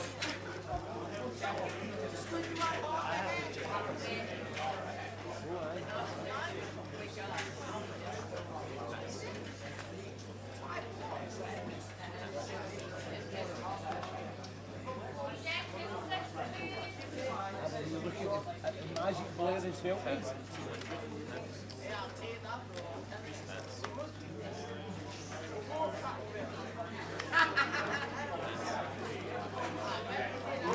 So Rod with the Ace Queen. Makes it 2.2.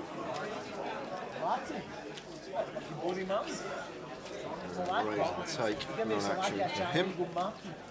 You don't see your name as. And this is where we're off to next, guys. Where are we going? We are off to Luton. There we are, up there. The old schedule, the only thing that needs to be changed, as we mentioned, is the mini main day 1A starting at 3 PM with the whole schedule there. And the main event starting on Thursday the 14th. Same, that's when we'll be there, that's when the live stream will start. I'm heading up a bit earlier. If you want to come and say hello, I'm going to be there probably from Friday, maybe Thursday. Going to be playing 30-30 and mini main. If you do see myself, make sure you make yourself known. I'll get you a beer. There you are, offers there. There you go. Hey, I'm Tower. Pleased to meet you. Pleased to see you. Pleased to see you, man. I'm Tower. I just popped to the bar, but yeah, but looking forward to that one. Always enjoy playing the sides. Before we start the main event coverage. Kaiser off to bed very shortly. Missing a while tomorrow, studying before work on Monday. We'll get your work done and we'll see you over the course of the weekend, I am sure. Great to have you tuned in, Kaiser. I know you're always supporting the stream now. Wait, there we go, there's one. Jay's in. Straight away. Drops me in it earlier and then wants a free beer. Who is this guy? Hey, playing the game. Gonna just see, forget 1,000 runners in Luton now. Everyone just come for a free beer. All the best, Kaiser. Ciao. Do you say ciao at night time? Ciao.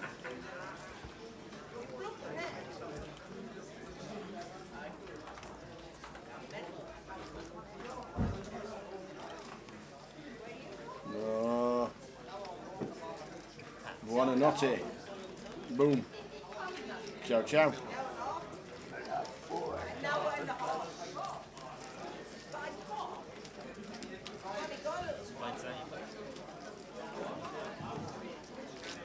See, Five's had a few.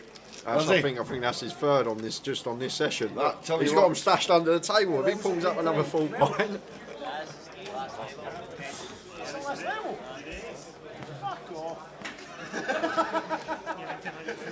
Is it? Oh, yeah, fucking hold on.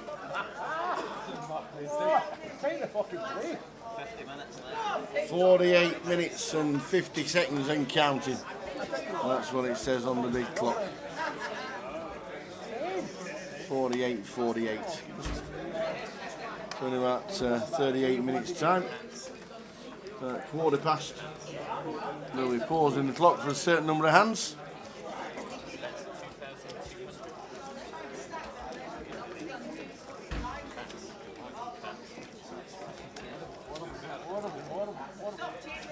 Aces and hearts here for Darryl in the cut-off, raises to 2.2.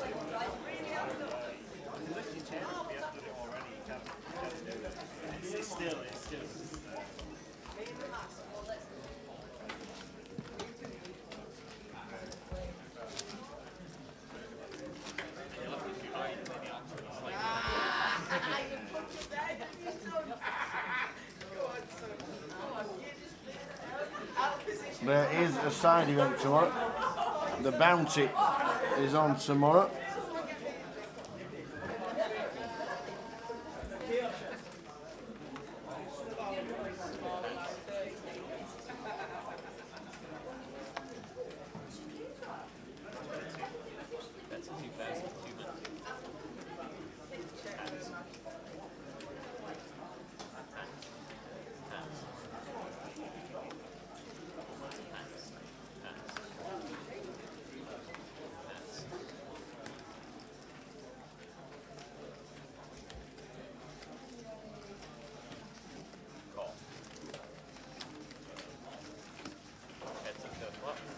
Suited for Span, opening UTG +1, King Queen of Diamonds defending, 9-4-4, 2 hots, Span flopping top pair here, so going to be betting this one. It's not one of the top pairs that we want to be checking, want to be firing here, the GUKPT, some potential overs, 1600 into 5.9. Just under quarter pot, just over quarter pot I should say, and Roderick coming in for a float here with some good backdoors.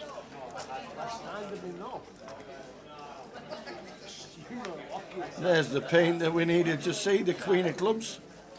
Yeah, it shouldn't really be too bad a card for us to Span, but I'm probably going to check this one here now. Definitely can be up against some 4x out of the big blind. A lot of the time in our head on this board it's going to be up against some 9x, which we're now chopping with 4x or flush draws. Maybe Span not expecting Rod to float off this specific stack out position, so like the decision to check this one behind.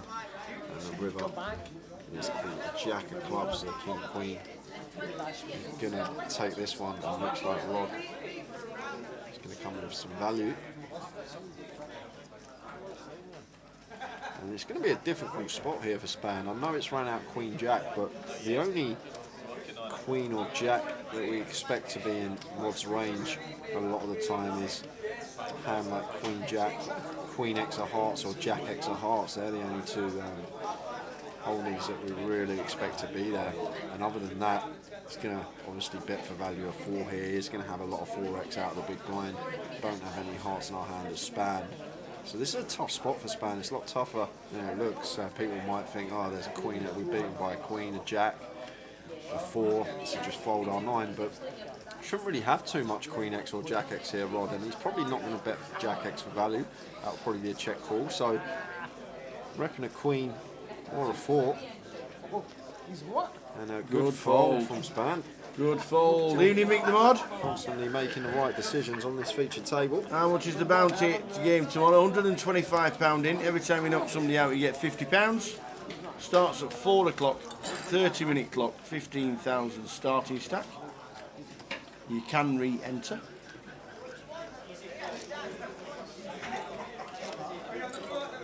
That's the bounty. £125 in. Starts at 4. She said yes, never appeared. She's an absolute dropper. Honestly, it's felt a miracle if I get a drink here. She said, yes, it's just coming. Right, and it never came. 3 times. On the 33rd circuit, there's a little bit of value to be had in Blackpool. 29 runners today, leaving a shortfall for flights C and D of £30,000. They're going to need a lot of turnouts for Saturday and Sunday's Turbo. 30,000 short at the minute in Blackpool. Gary Ace 10 raises to 2.4, raising the take. Hello. Hello. There you go. Yet again. 3 times over 3 times. I think she gives me Majoress.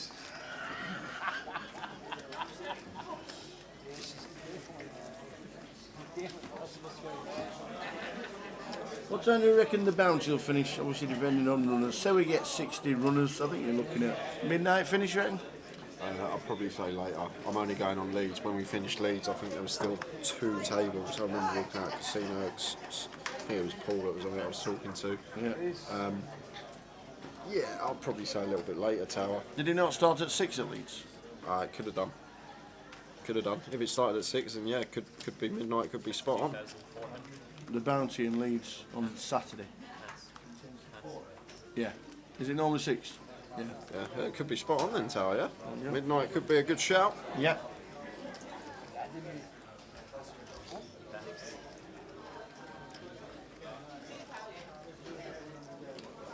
Yeah. Kev Finney raising the Ace Jack, making it 2.4. And Rod here on the button with the 10s. Comes in for a free bet to what looks like 7. And Kev here probably wants to be folding this one after we open EP and get free bet with Ace Jack. But after a few beers, that Ace Jack looks like Ace King suited sometimes.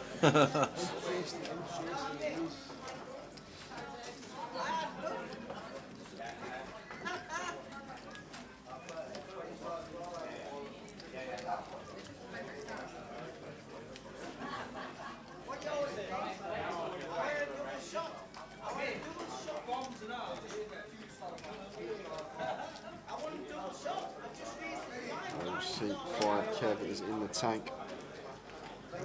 What you'd think would be a fold after we open +1 and get free bet the Ace Jack off.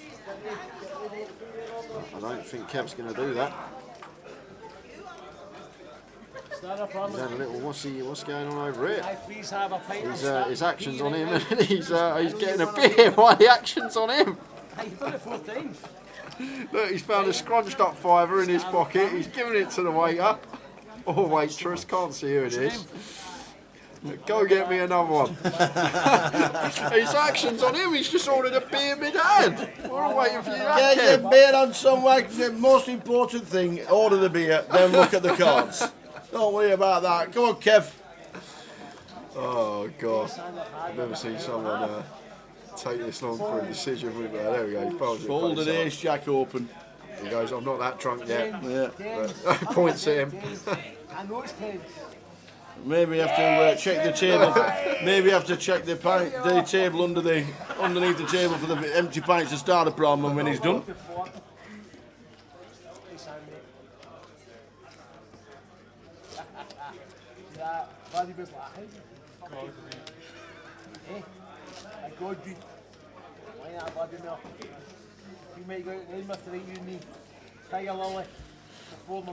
Will he get the pint to start a problem before we finish the day? I'm guessing so, Tower, considering we got if he don't, I'd be worried.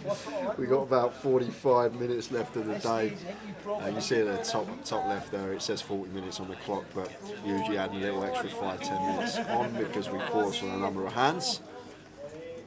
Maybe he just likes the scratch cards you get with a Star of Prime and Tower. That could be it.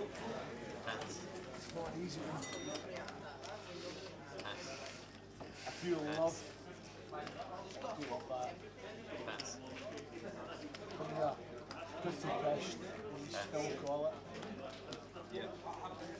Alex says Kev's going for the trip to Prague. That's why he keeps getting him in. He wants to win it. He wants to win the trip to Prague. Every time you buy a pint to start a problem, there's a special bonus on where you get a scratch card.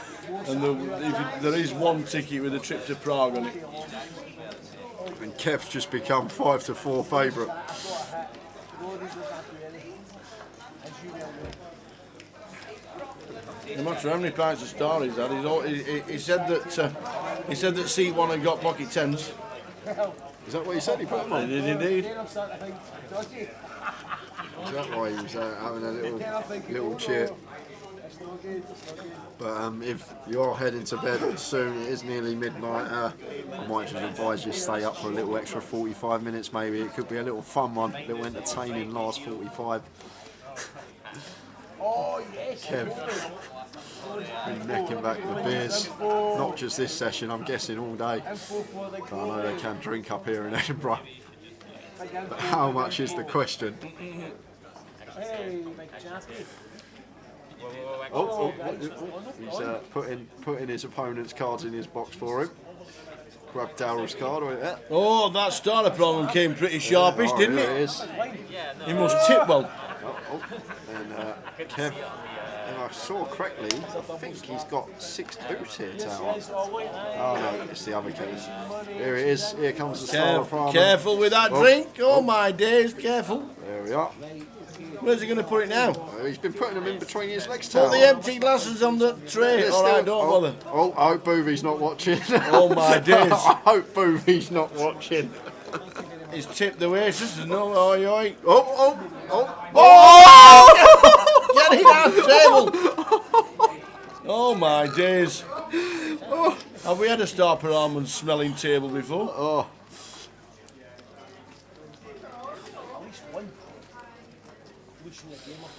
I'm not too sure, Blair Toast. I'm unaware of what the trip entails, but I'm guessing you get your trip and both flights each way, but that's just a guess. Oh, there it is. Look, back on the floor in between his legs. How's he not kicked one over yet? You might have. That's why he's had 4 pints in 20 minutes. He drinks 3 sips out of it and then spills the rest.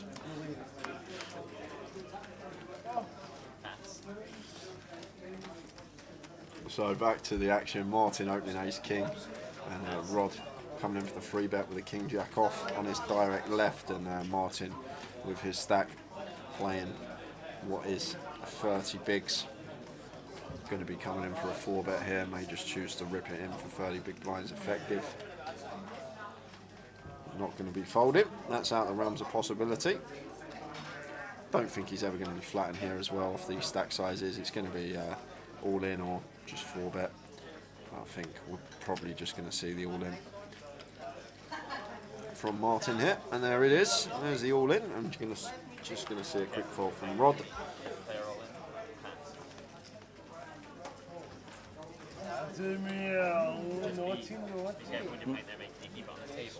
Yeah, get it off the table. Dealer's just said, get it off the table, man.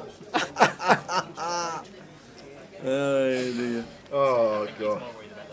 Well, we are on a half-hour delay, so this all happened half an hour ago. But Yeah, the star could be all over the table and we don't know what to do. could be worse. You could have thought the circle where you put your cards was a coaster.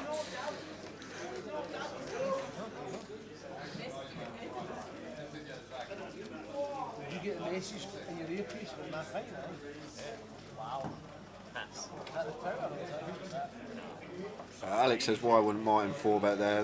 The thing is, we 4-bet, we're going to make it over half. We're going to put over half our stack in anyway, so we're just going to rip the ace-king in that situation. And that's why he's just shoved for 30 bigs rather than 4-betting, what was it, 7k 4-bet, let's say, to around 16, 17k.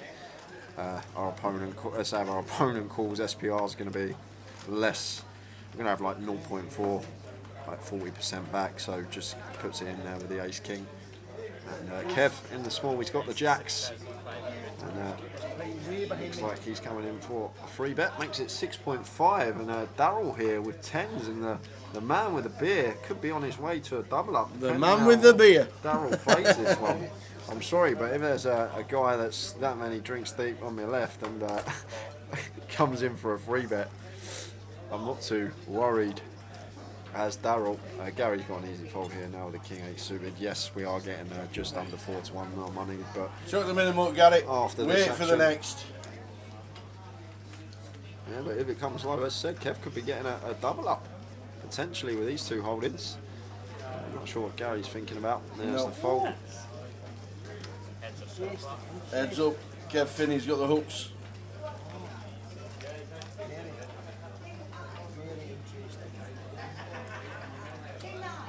There's a flop, which definitely could see Kev on his way to a double, working with just shy of 1.5 SPR here, so going to come in for a continue with an overpair here. There is the bet.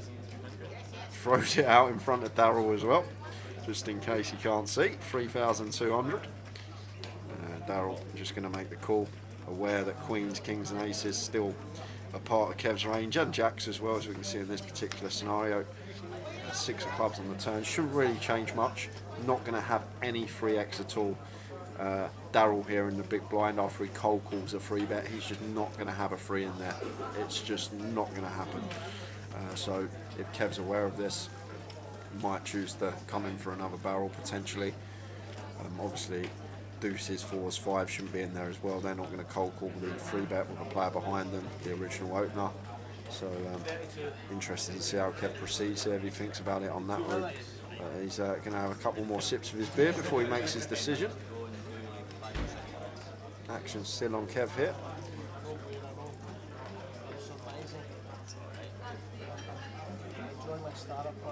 Is he just starting? What's he doing, Tao? I can't hear. I know you listen to the sound. He's slurping his star problem. But we still looking at the clock, seeing there's 32 minutes left. He knows he's in front. Just a little 30-second break mid-hand there, just to have a couple of sips of our beer, put it back on the floor. Now we're back. Now we're back. So Kev, action on him.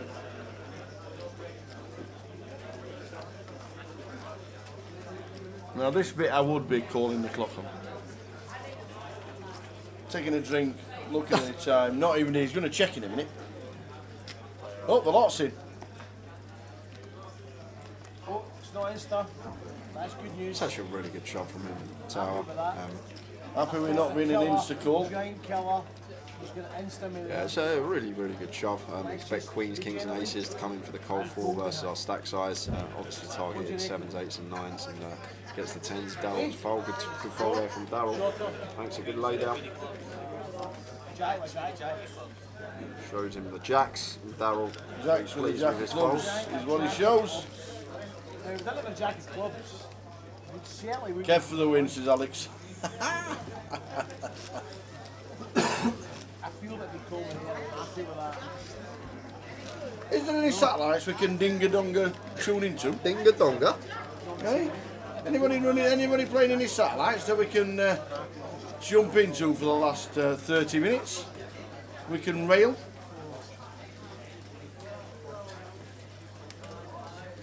Maybe the other way.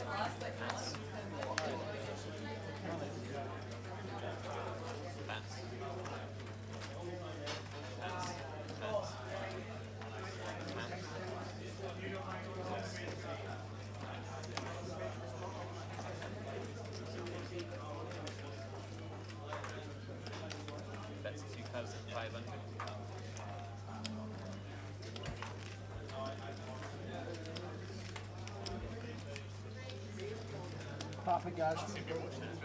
What is Kev up to, Tower?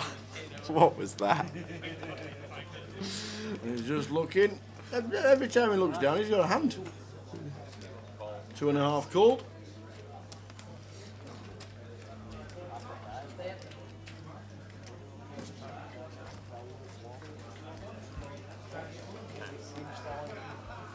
Low flop, we are low flop. Don't give a man any aces or any kings. That's not a bad flop for pocket 3s. Yeah, up and down here for Kev. That's the best of it as well.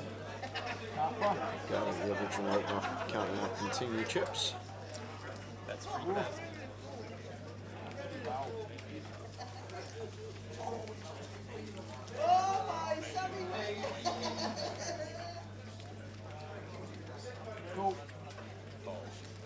Kevin Announcer's call. not going anywhere.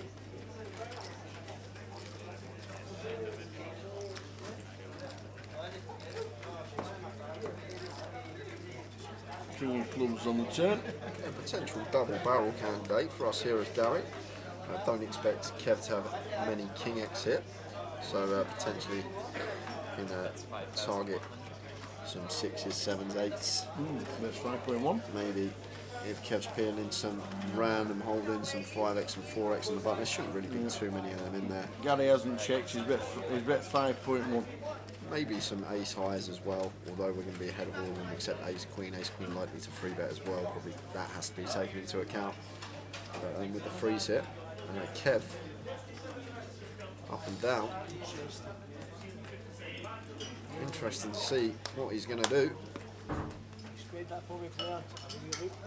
He's asked for a spread of the pot from the dealer. Weighing up his options here.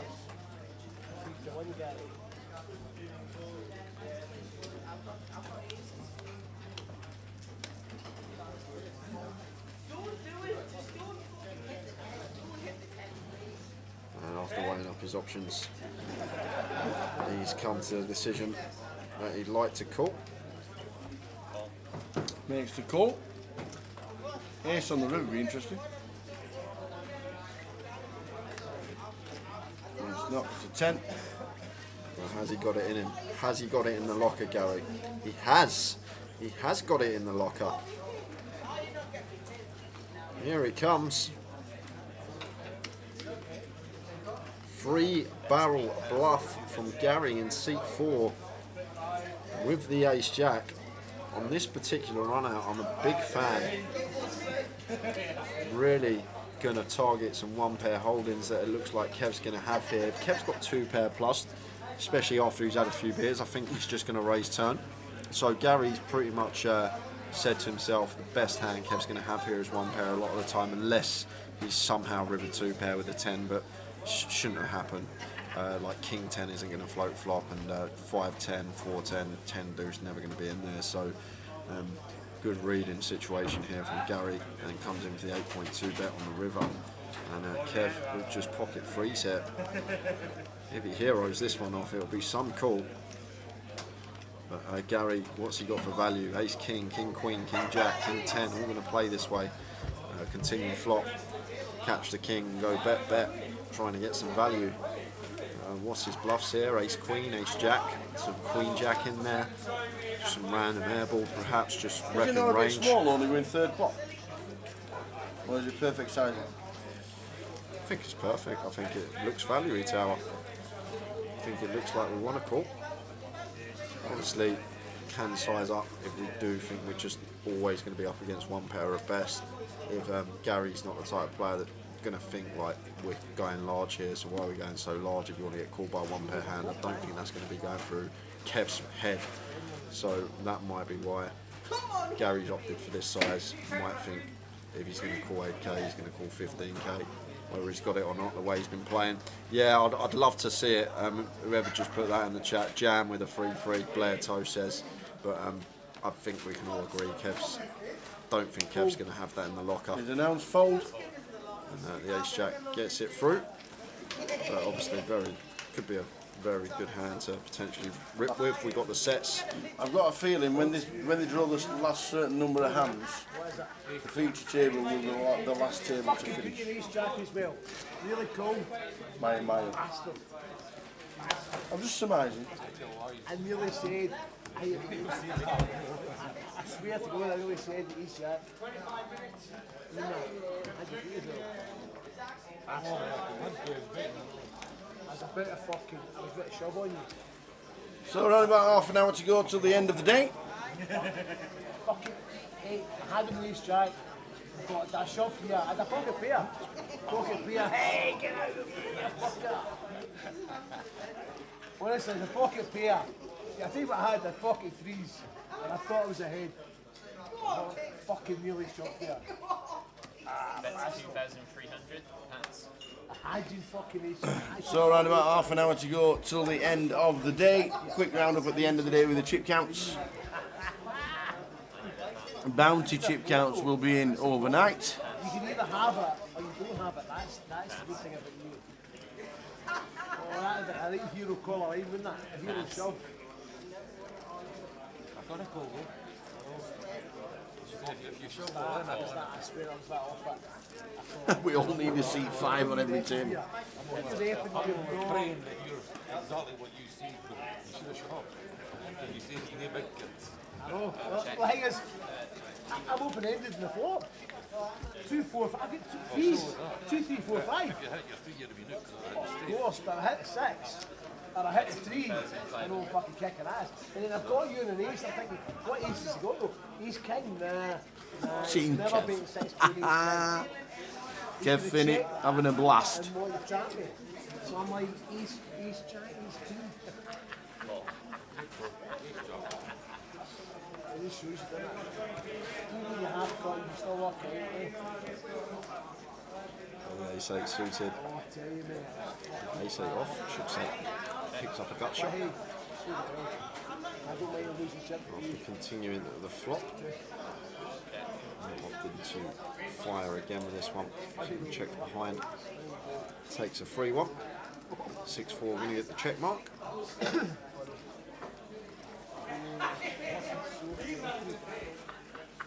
you know what laugh is? We're going to get on the GUKPT and this guy's been such an arse. Alan Budge, which one? Shoved it one night. We're in Edinburgh. And I told him my pocket. Look at absolutely chewing Gary's ear off.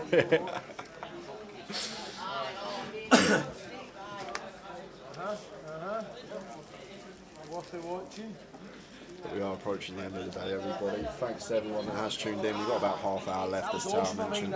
Slightly later finish today because of a little bit late start and 20-minute breaks because of the busier day on the Friday. It's been a good day. It's been a good day at the table. Tomorrow is when it gets serious. Day 2, no more re-entries. Field starts shrinking down. We hit the money bubble. Players get in the cash. We start to get an idea of who we could see. FT this one. Come Sunday, all the coverage can be followed. You can find us on YouTube and Twitch. You can watch it on Facebook as well, /GUKPT for YouTube and Twitch. And if you are watching on there, it would be great if you could hit the follow button or subscribe. That's 2,200. I'm happy I closed the handle. Yeah, that's thinking about all that. Imagine sitting next to him on an 8-hour flight. I don't think if you have having Star Promo on tap though, to be fair, on an 8-hour flight. That was the moment. I could be what? I could be Paul Green. He just wins these things I'm done, man. Oh, fuck it is. Looks like we're just splitting up the table. That means 63 left. Yeah, I saw Paul Green, former champion, walk past there. Oi, oi. We'll give you a full roundup of chips later. We'll give it 63 at the minute. That's a lot left. They're almost as good as Still Games. Still Games, one of the best comedies there is. It's fabulous. It is so funny. One of the best sitcoms there is. Still Game.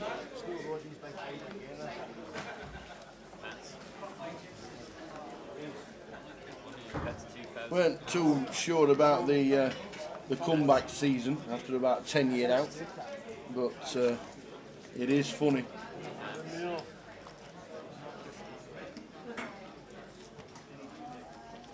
Kev, the beer's doing the talking now. 10-5 +3 opens it up, makes it 2k to go. Rod's got the ace-9 in the big. Kev flops the best of it on Jack 10-7 Rainbow. Comes in for 2k continue.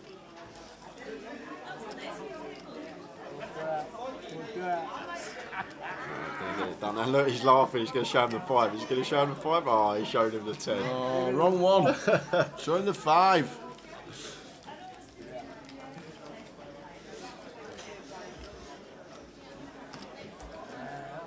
Big stake from Darryl, 178,000. Double anybody on the table. Okay, right, go. I don't know what to watch. Fucking you corner, I think about that hand. Excuse me. Can I have a star apparently, please? Thank you so much. You want the money now? Oh, I do. You trust me? You typically Edinburgh, give away. Does anyone want a pint? I'll take a pint. beat it. Sat there all right, miserable as fuck. No buying anything, and you want a pint? Get yourself to fucking Gas says, what will the Rotherham score be against Cheltenham tomorrow? What's that? 1-0? 1 ding? I'll tell you the score right now. Thank you. And a black currant lemonade for my father wants a black currant lemonade. 2-star permit, a black currant lemonade. And just give me £13 change. I'll get a latte. Someone speaking to you earlier, right? They're telling you to hurry me up. Tell them to behave themselves, sit the table away, keep the fire in. I'll drink it. Well, Cheltenham are very good at home. Obviously. Rotherham haven't lost it away in 5.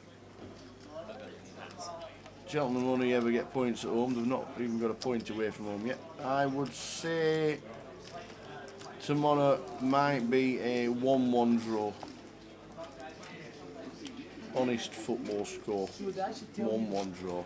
Oh, he's back for the beer. He's found it under Oh, the he's table. found it. He was rooting for it He there. He couldn't was. find it for a He second. picked up the empty glasses. There'll be about 6 under there. Do you know what? It's going to be day 2 tomorrow. Whoever gets featured table seat 5 first down, they're going to open their chair, just all Yeah. beer glasses are going to clink together. Oh, it's fun to watch. It is good entertainment. Don't see it too often on the feature. There's Gary here under the gun, A7 suited. Going to be opening this one. Well, maybe not. Thinks better of it. Fine as well. Just these hands that are borderline. Can't lose chips if you're not in the hand. Gary just gets out of the way. You really get a sticker on your baseball card. Just letting you know.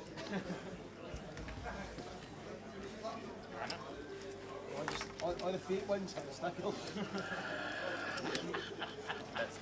Queen Jack. Cut off open for Martin.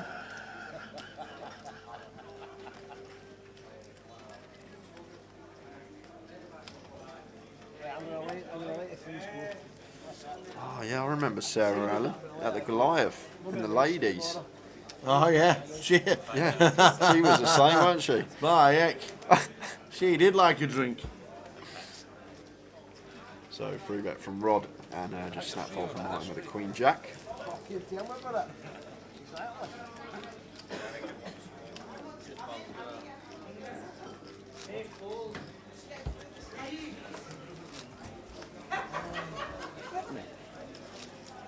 Minutes to turn that into 140k.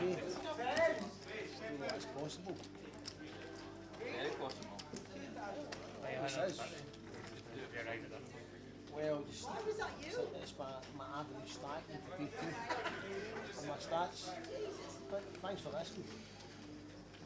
Well.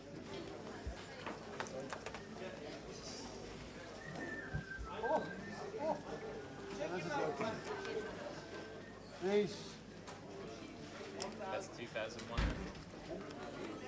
Shit, there's really great. Yeah, 21. That's pass. Carries. Kev, 8-7 suited. Opens under the gun. Gary just flats the 9 here in the low jack.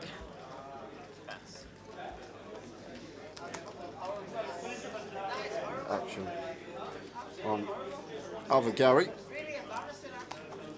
In the big blind, he gets out of the way. Ends up to the flop. 9's for Gary.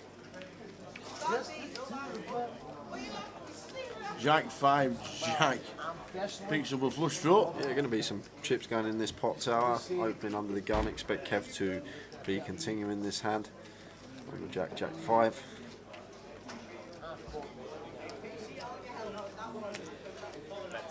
Does. So he's sized up here, over half Yeah. pot. Oh, just ordered another beer. That can't be for Kev. It just can't be. My son here. He's pointing, he's pointing. Junior. Are we getting change? Are we getting change? Oh, well. Yeah, it's the scratch cards. I told you it was the scratch cards. That's what he's doing it for. He's on the hunt for Put that it trip on to the Prague. table. Don't lean it over the take. Oh. He could have at least got half. He's still got a quarter of that beer left. He's got another one coming. His action's on you, Kev. Action's on you, mate. Come on, dealer, take dealer, take control of the table, man. Somebody take control of the table and tell him to. No, that's my dad, that's my son. And before he changed his colours, that was my mum. Kev actually picks up a pair on the turn. Here we go. Action on you, Kev. What do you want to do? He checks. Oh, there you go. A delayed 4-minute check. A starter problem check. Skull, no, that's what they call it. Skull.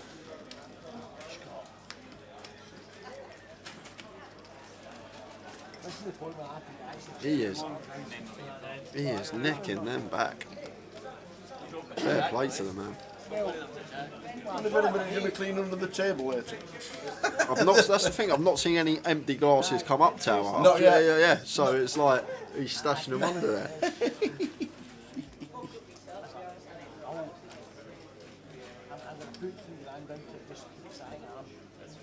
So Kev's going to pay this one off. Good value bet here from Gary.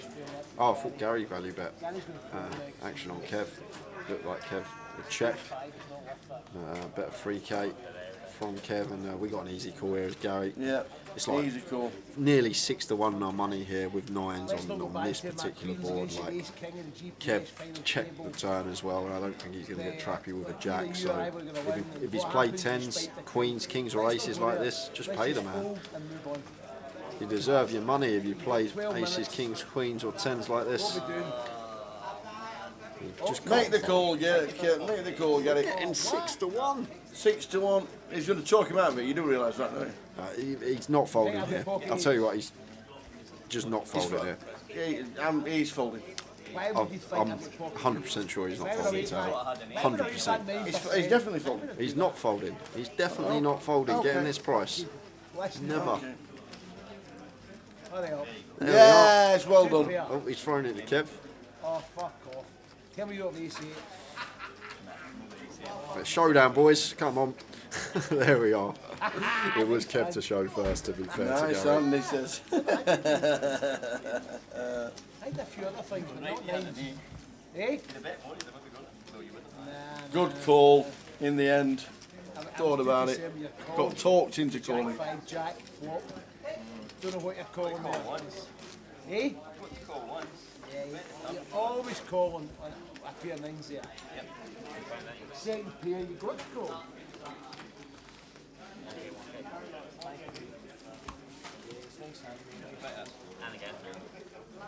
Yes, wee bit, wee bit of a slow roll.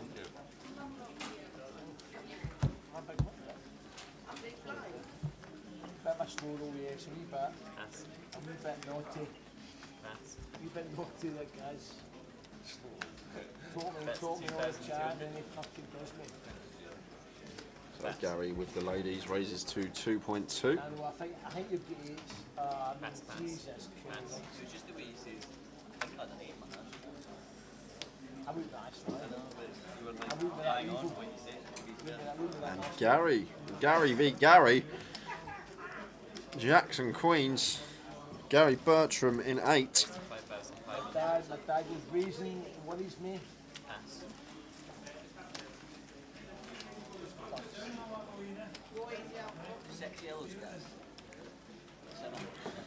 So we've opened EP here as Gary Bertram.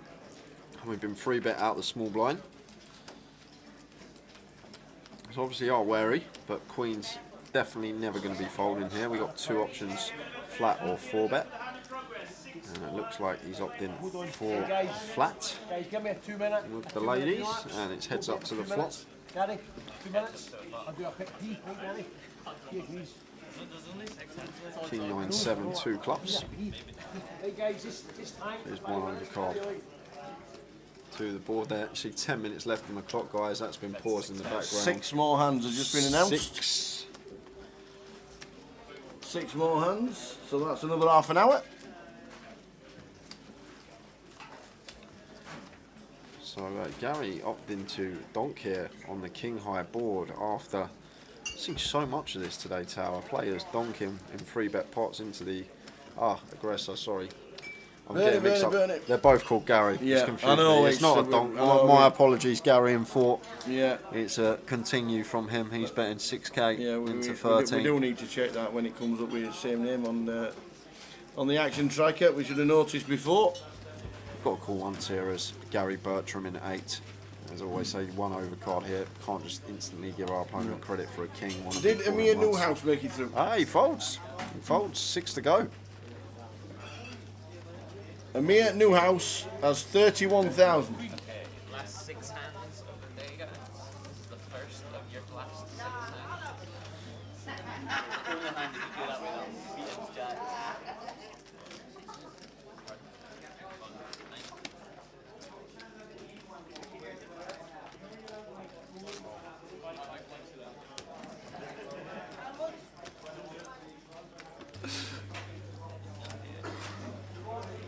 So the final 6 hands, this is 1 of 6. 1 of 6, so the button is going to finish on 1, 2, 3, C1. Seat 1. Rod McNeil. Rod McNeil. This is 1 of 6. He has made it through to day 2 with 31,000. That's 2,000.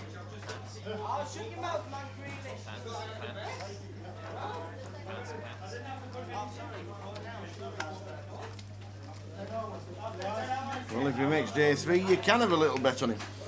Because he'll be in the book that's compiled overnight for the start of day 3 on Sunday. And Kev's not in this hand because I think he's under the table.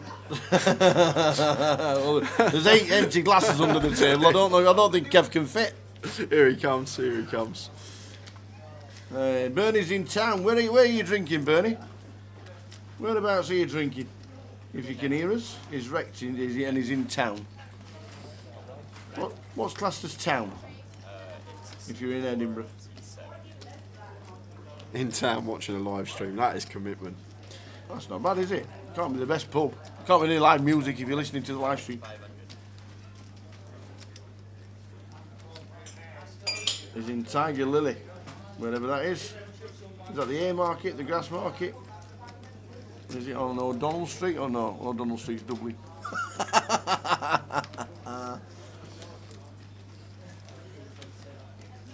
He's in Edinburgh. He's in a bar called Tiger Lily.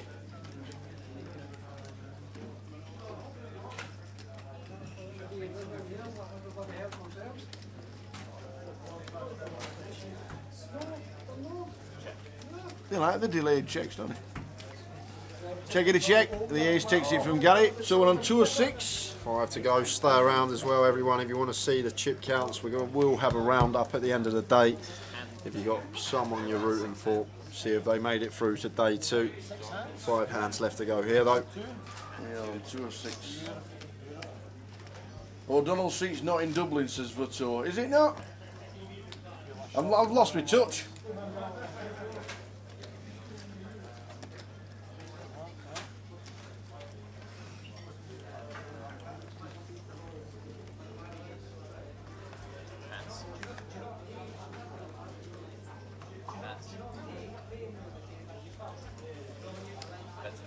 Right, so O'Connell Street in Dublin, isn't it? Not O'Donnell Street, you numpty.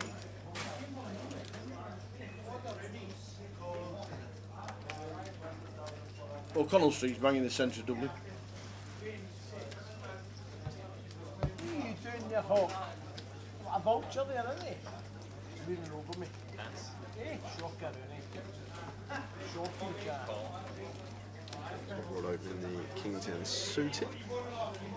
Kevin coming on with 6-5 of hearts on the button. Action on Darryl here in the 7-5 suited. It's back end of the day. He might start applying some pressure here, but opts to just call. Happy with his stack size. Not going to go for it here. And action on the big blind.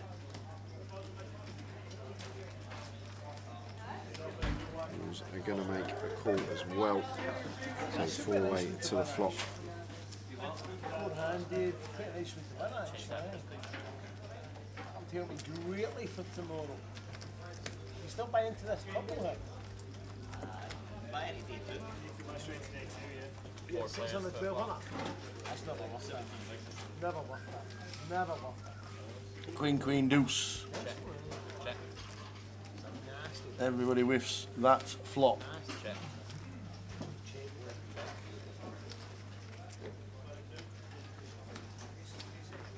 Check. Check. Check. Check. 10 on the turn though. And the King 10 takes the lead. Might get some value here, Rod on the river as well. Once it's checked through again. Like to see Rod come in for potential value bet here. The way this hand's played, try and get called by some worse 10x, which is actually out there in the form of Kevin with 10-9.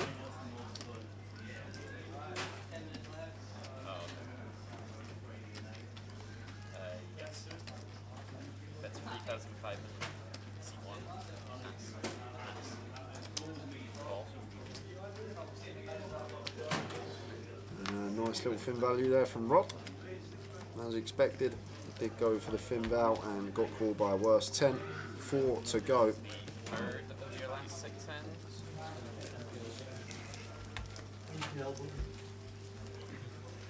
Well, Bernie's on it in town. He wants us to go to George Street. I don't think we'll have the energy tonight. We've got a long day too tomorrow. Yeah, I'd love to, Bernie. But Sorry, Bernie. unfortunately, got to get out of bed tomorrow. Absolutely. After I had a few, it's a lot harder. Once I'm getting this old age now, it's you a lot more. O'Connell Street in the centre of Dublin does have that great big needle in the middle of the dual carriageway. It's a huge thing, it is. Varto, I cannot wait to walk down O'Connell Street when we come over to the IPO, let me tell you. Cannot wait to get out. Cannot wait. Hey, I don't know who fucking laughing at, eh? Hey, you check me out and hit them off. 3 of 6. 3 hands left. We are on 3 of 6. Absolutely. I'm going to be at 2,500 left. That's 2,500. Thank you.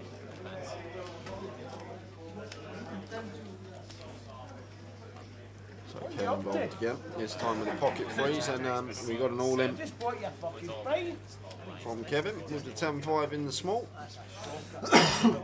Excuse me, he's only playing 2 bigs. So we're going to have a flip here. I'll be happy to see the hand he's up against. I'm different. Okay, you're fucked. I've got you absolutely crushed you. It's going to come double paired. I've got a feeling about it. There it is, there it is. And it could be doubling up. Yeah, absolutely. Just fading a The old 3. 10-5 needs to fade a 3 and a 4 or a 5. That'll do. We're down to 2 of the remaining 3s. Could be a nice. And we get a double up. Indeed we do. 3 to go. 3 to go. Round up with chip counts right at the end, but if you're watching, wherever you're watching, if you're in bed, watching the live stream, if you're sat in a bar watching the live stream, good evening. Welcome to Edinburgh. It is rather late. Kev's had a few. Thanks to Jack Harcastle for jumping in for an hour. Yeah, half of one of us fancy buns. He must be watching his figure. Yeah, half. Ooh. Ooh. Getting close.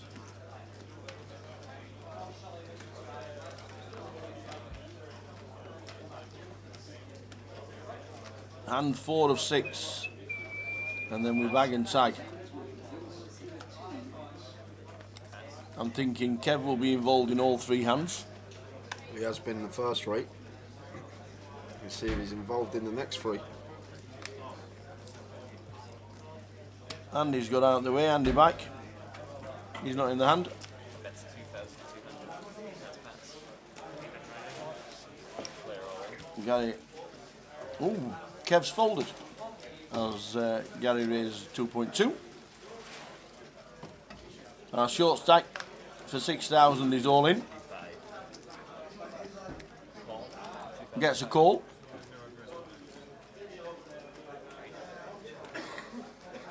Gets a call. This is value.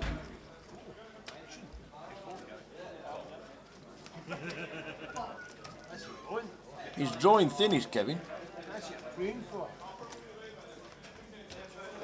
We need to find a 7 without a queen or a jack on the board, so we Yep. need a lot to happen here.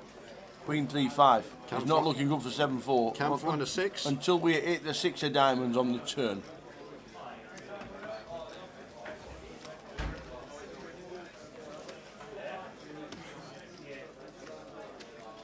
Gary here with top pair wants to be thinning the field down. Yeah. There's a player all in, but there's a side pot here, so we want to bet our queen jack. And Martin here with a 6 booster. Club's not going to be going anywhere. Nope, after going nowhere. flopping flush draw and gut shot.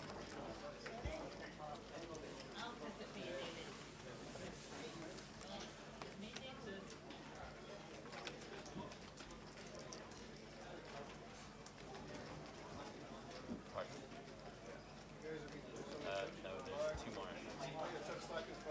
Just see 9 notes on him. Martin, it's you. Does he know? Oh, yes, he does.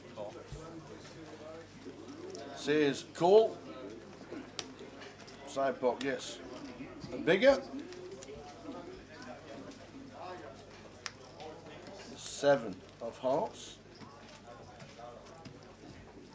And the 7-4 actually picked up a couple more outs to keep his tournament alive. Check on the turn. Move up. Is that the king of clubs? So we're going to lose one. That's a We two. are losing one. Unless Gary gets bet off the pot with the flush. Never happening. No, Martin's never folding. Martin is never folding.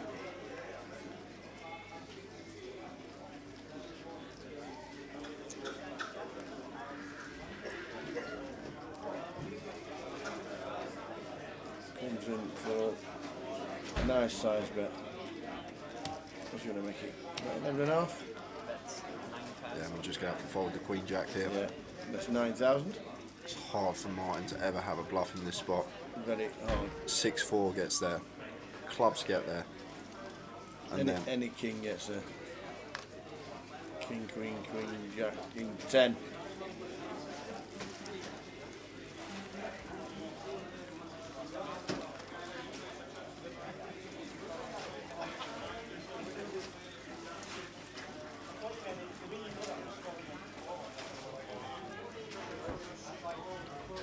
this will be pretty trivial fold. We are getting this great prize, but we just don't beat anything here. Nope. He's having a look at the pot, but maybe he's going to call it off. But what do we beat? What do we beat? We don't beat anything. He hasn't. He's paid him off. Paid it off. He's paid off the 6 deuce for the flush. He's going to have to show how light he called here because it's all in situation. He has to show his hand. Slow roll as well. He has to show the jack as well. We're going to lose Kevin. And Oh, look at Kev. just like that, penultimate hand. 2 hands to go. Every other table in the room, I think, is bagging up. Yep.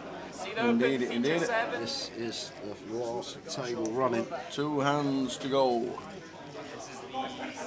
Quick roundup with chip counts following after the last 2 hands. Another amazing day in Edinburgh.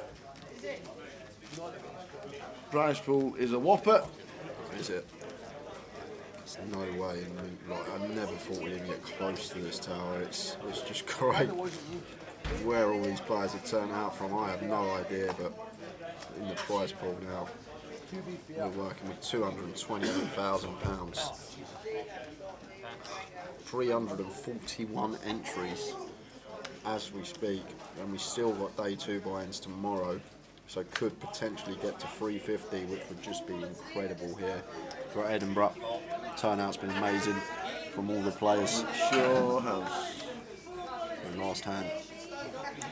Second from last hand, sorry. 2 to go. People bagging, tagging off to the bar.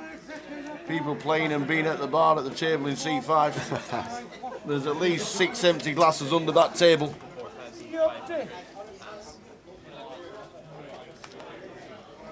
At least 6 empty glasses under that table. Calls with King 3.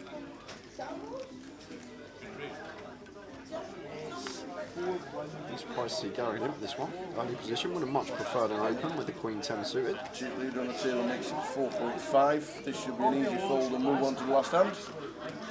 He'll have a little chat first, though, Tower up. He'll have a little Absolutely. talk to his opponent. He's never calling, but... Never.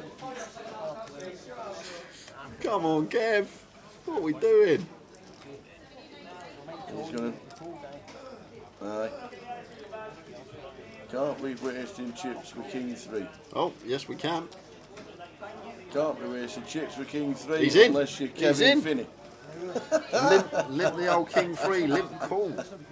Kev Finney, is he going to flop it? Comes King I, he could be in trouble. Well, he's got a redraw again. No, he's got a wheel draw. He's got a really nice flop. It'd be even better if the 4 hits on the turn. But Darrell's going to continue here. Yep. And we're just going to have to fold. As Kev, even with our wheel draw. Bet 2.5 goes really small, 5th pot.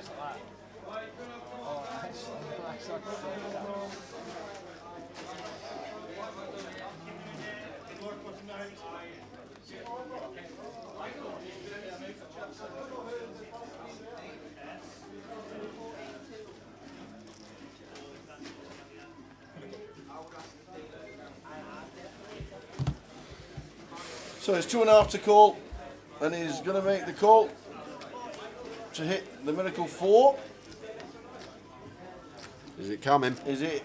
Hey! Boom, straight in. A really good turn. Oi, that's the really good turn. And he's just going to be all in on the river once Darrell checks back, but not going to get called. No. 6 on the river. And And there's the all in. I'm glad it's against Darrell as well, because Darrell's not one to just tank. No, he's not. Just going to let it go. Oh, Means what we're he gonna- says about that, he's going to show him all the 3. Show him the 3. So, last hand, Last finally. We got hand. there. We made it. We made it. Everybody's bagging and tagging. Everybody's back at the bar. Most of the other tables are back home in bed. We have 1 hand to go. What a great day yet again. Amazing numbers. Quick roundup to finish the evening on its way. What song do we want to finish with? Where's my glasses? Can't believe it. Never heard that one, Tower. That's 2,500. King Jack suited for Span. Last hand of the day. He's getting involved. Opens under the gun. Been a fairly snug session for him. I'm all in, Blair. Player all in. And Kev said, Players all in. He's got the 9. He's had a hand nearly every time as well, hasn't he? It's really weird. Yeah, just ripping 9s here for 30 bigs. And that could be that. That could be that, because Span's not calling. And that is that for the day. We are finished. We made it. How did we do that? Through day 1B. That is it. And we will be back tomorrow from 12:30 on stream, 12 o'clock in the club. Let's see, have a look at what we got. Oh, here it is again, the old Proclaimers. There it is. Here we are. There's the chip counts, 191 entries, 57 making it through.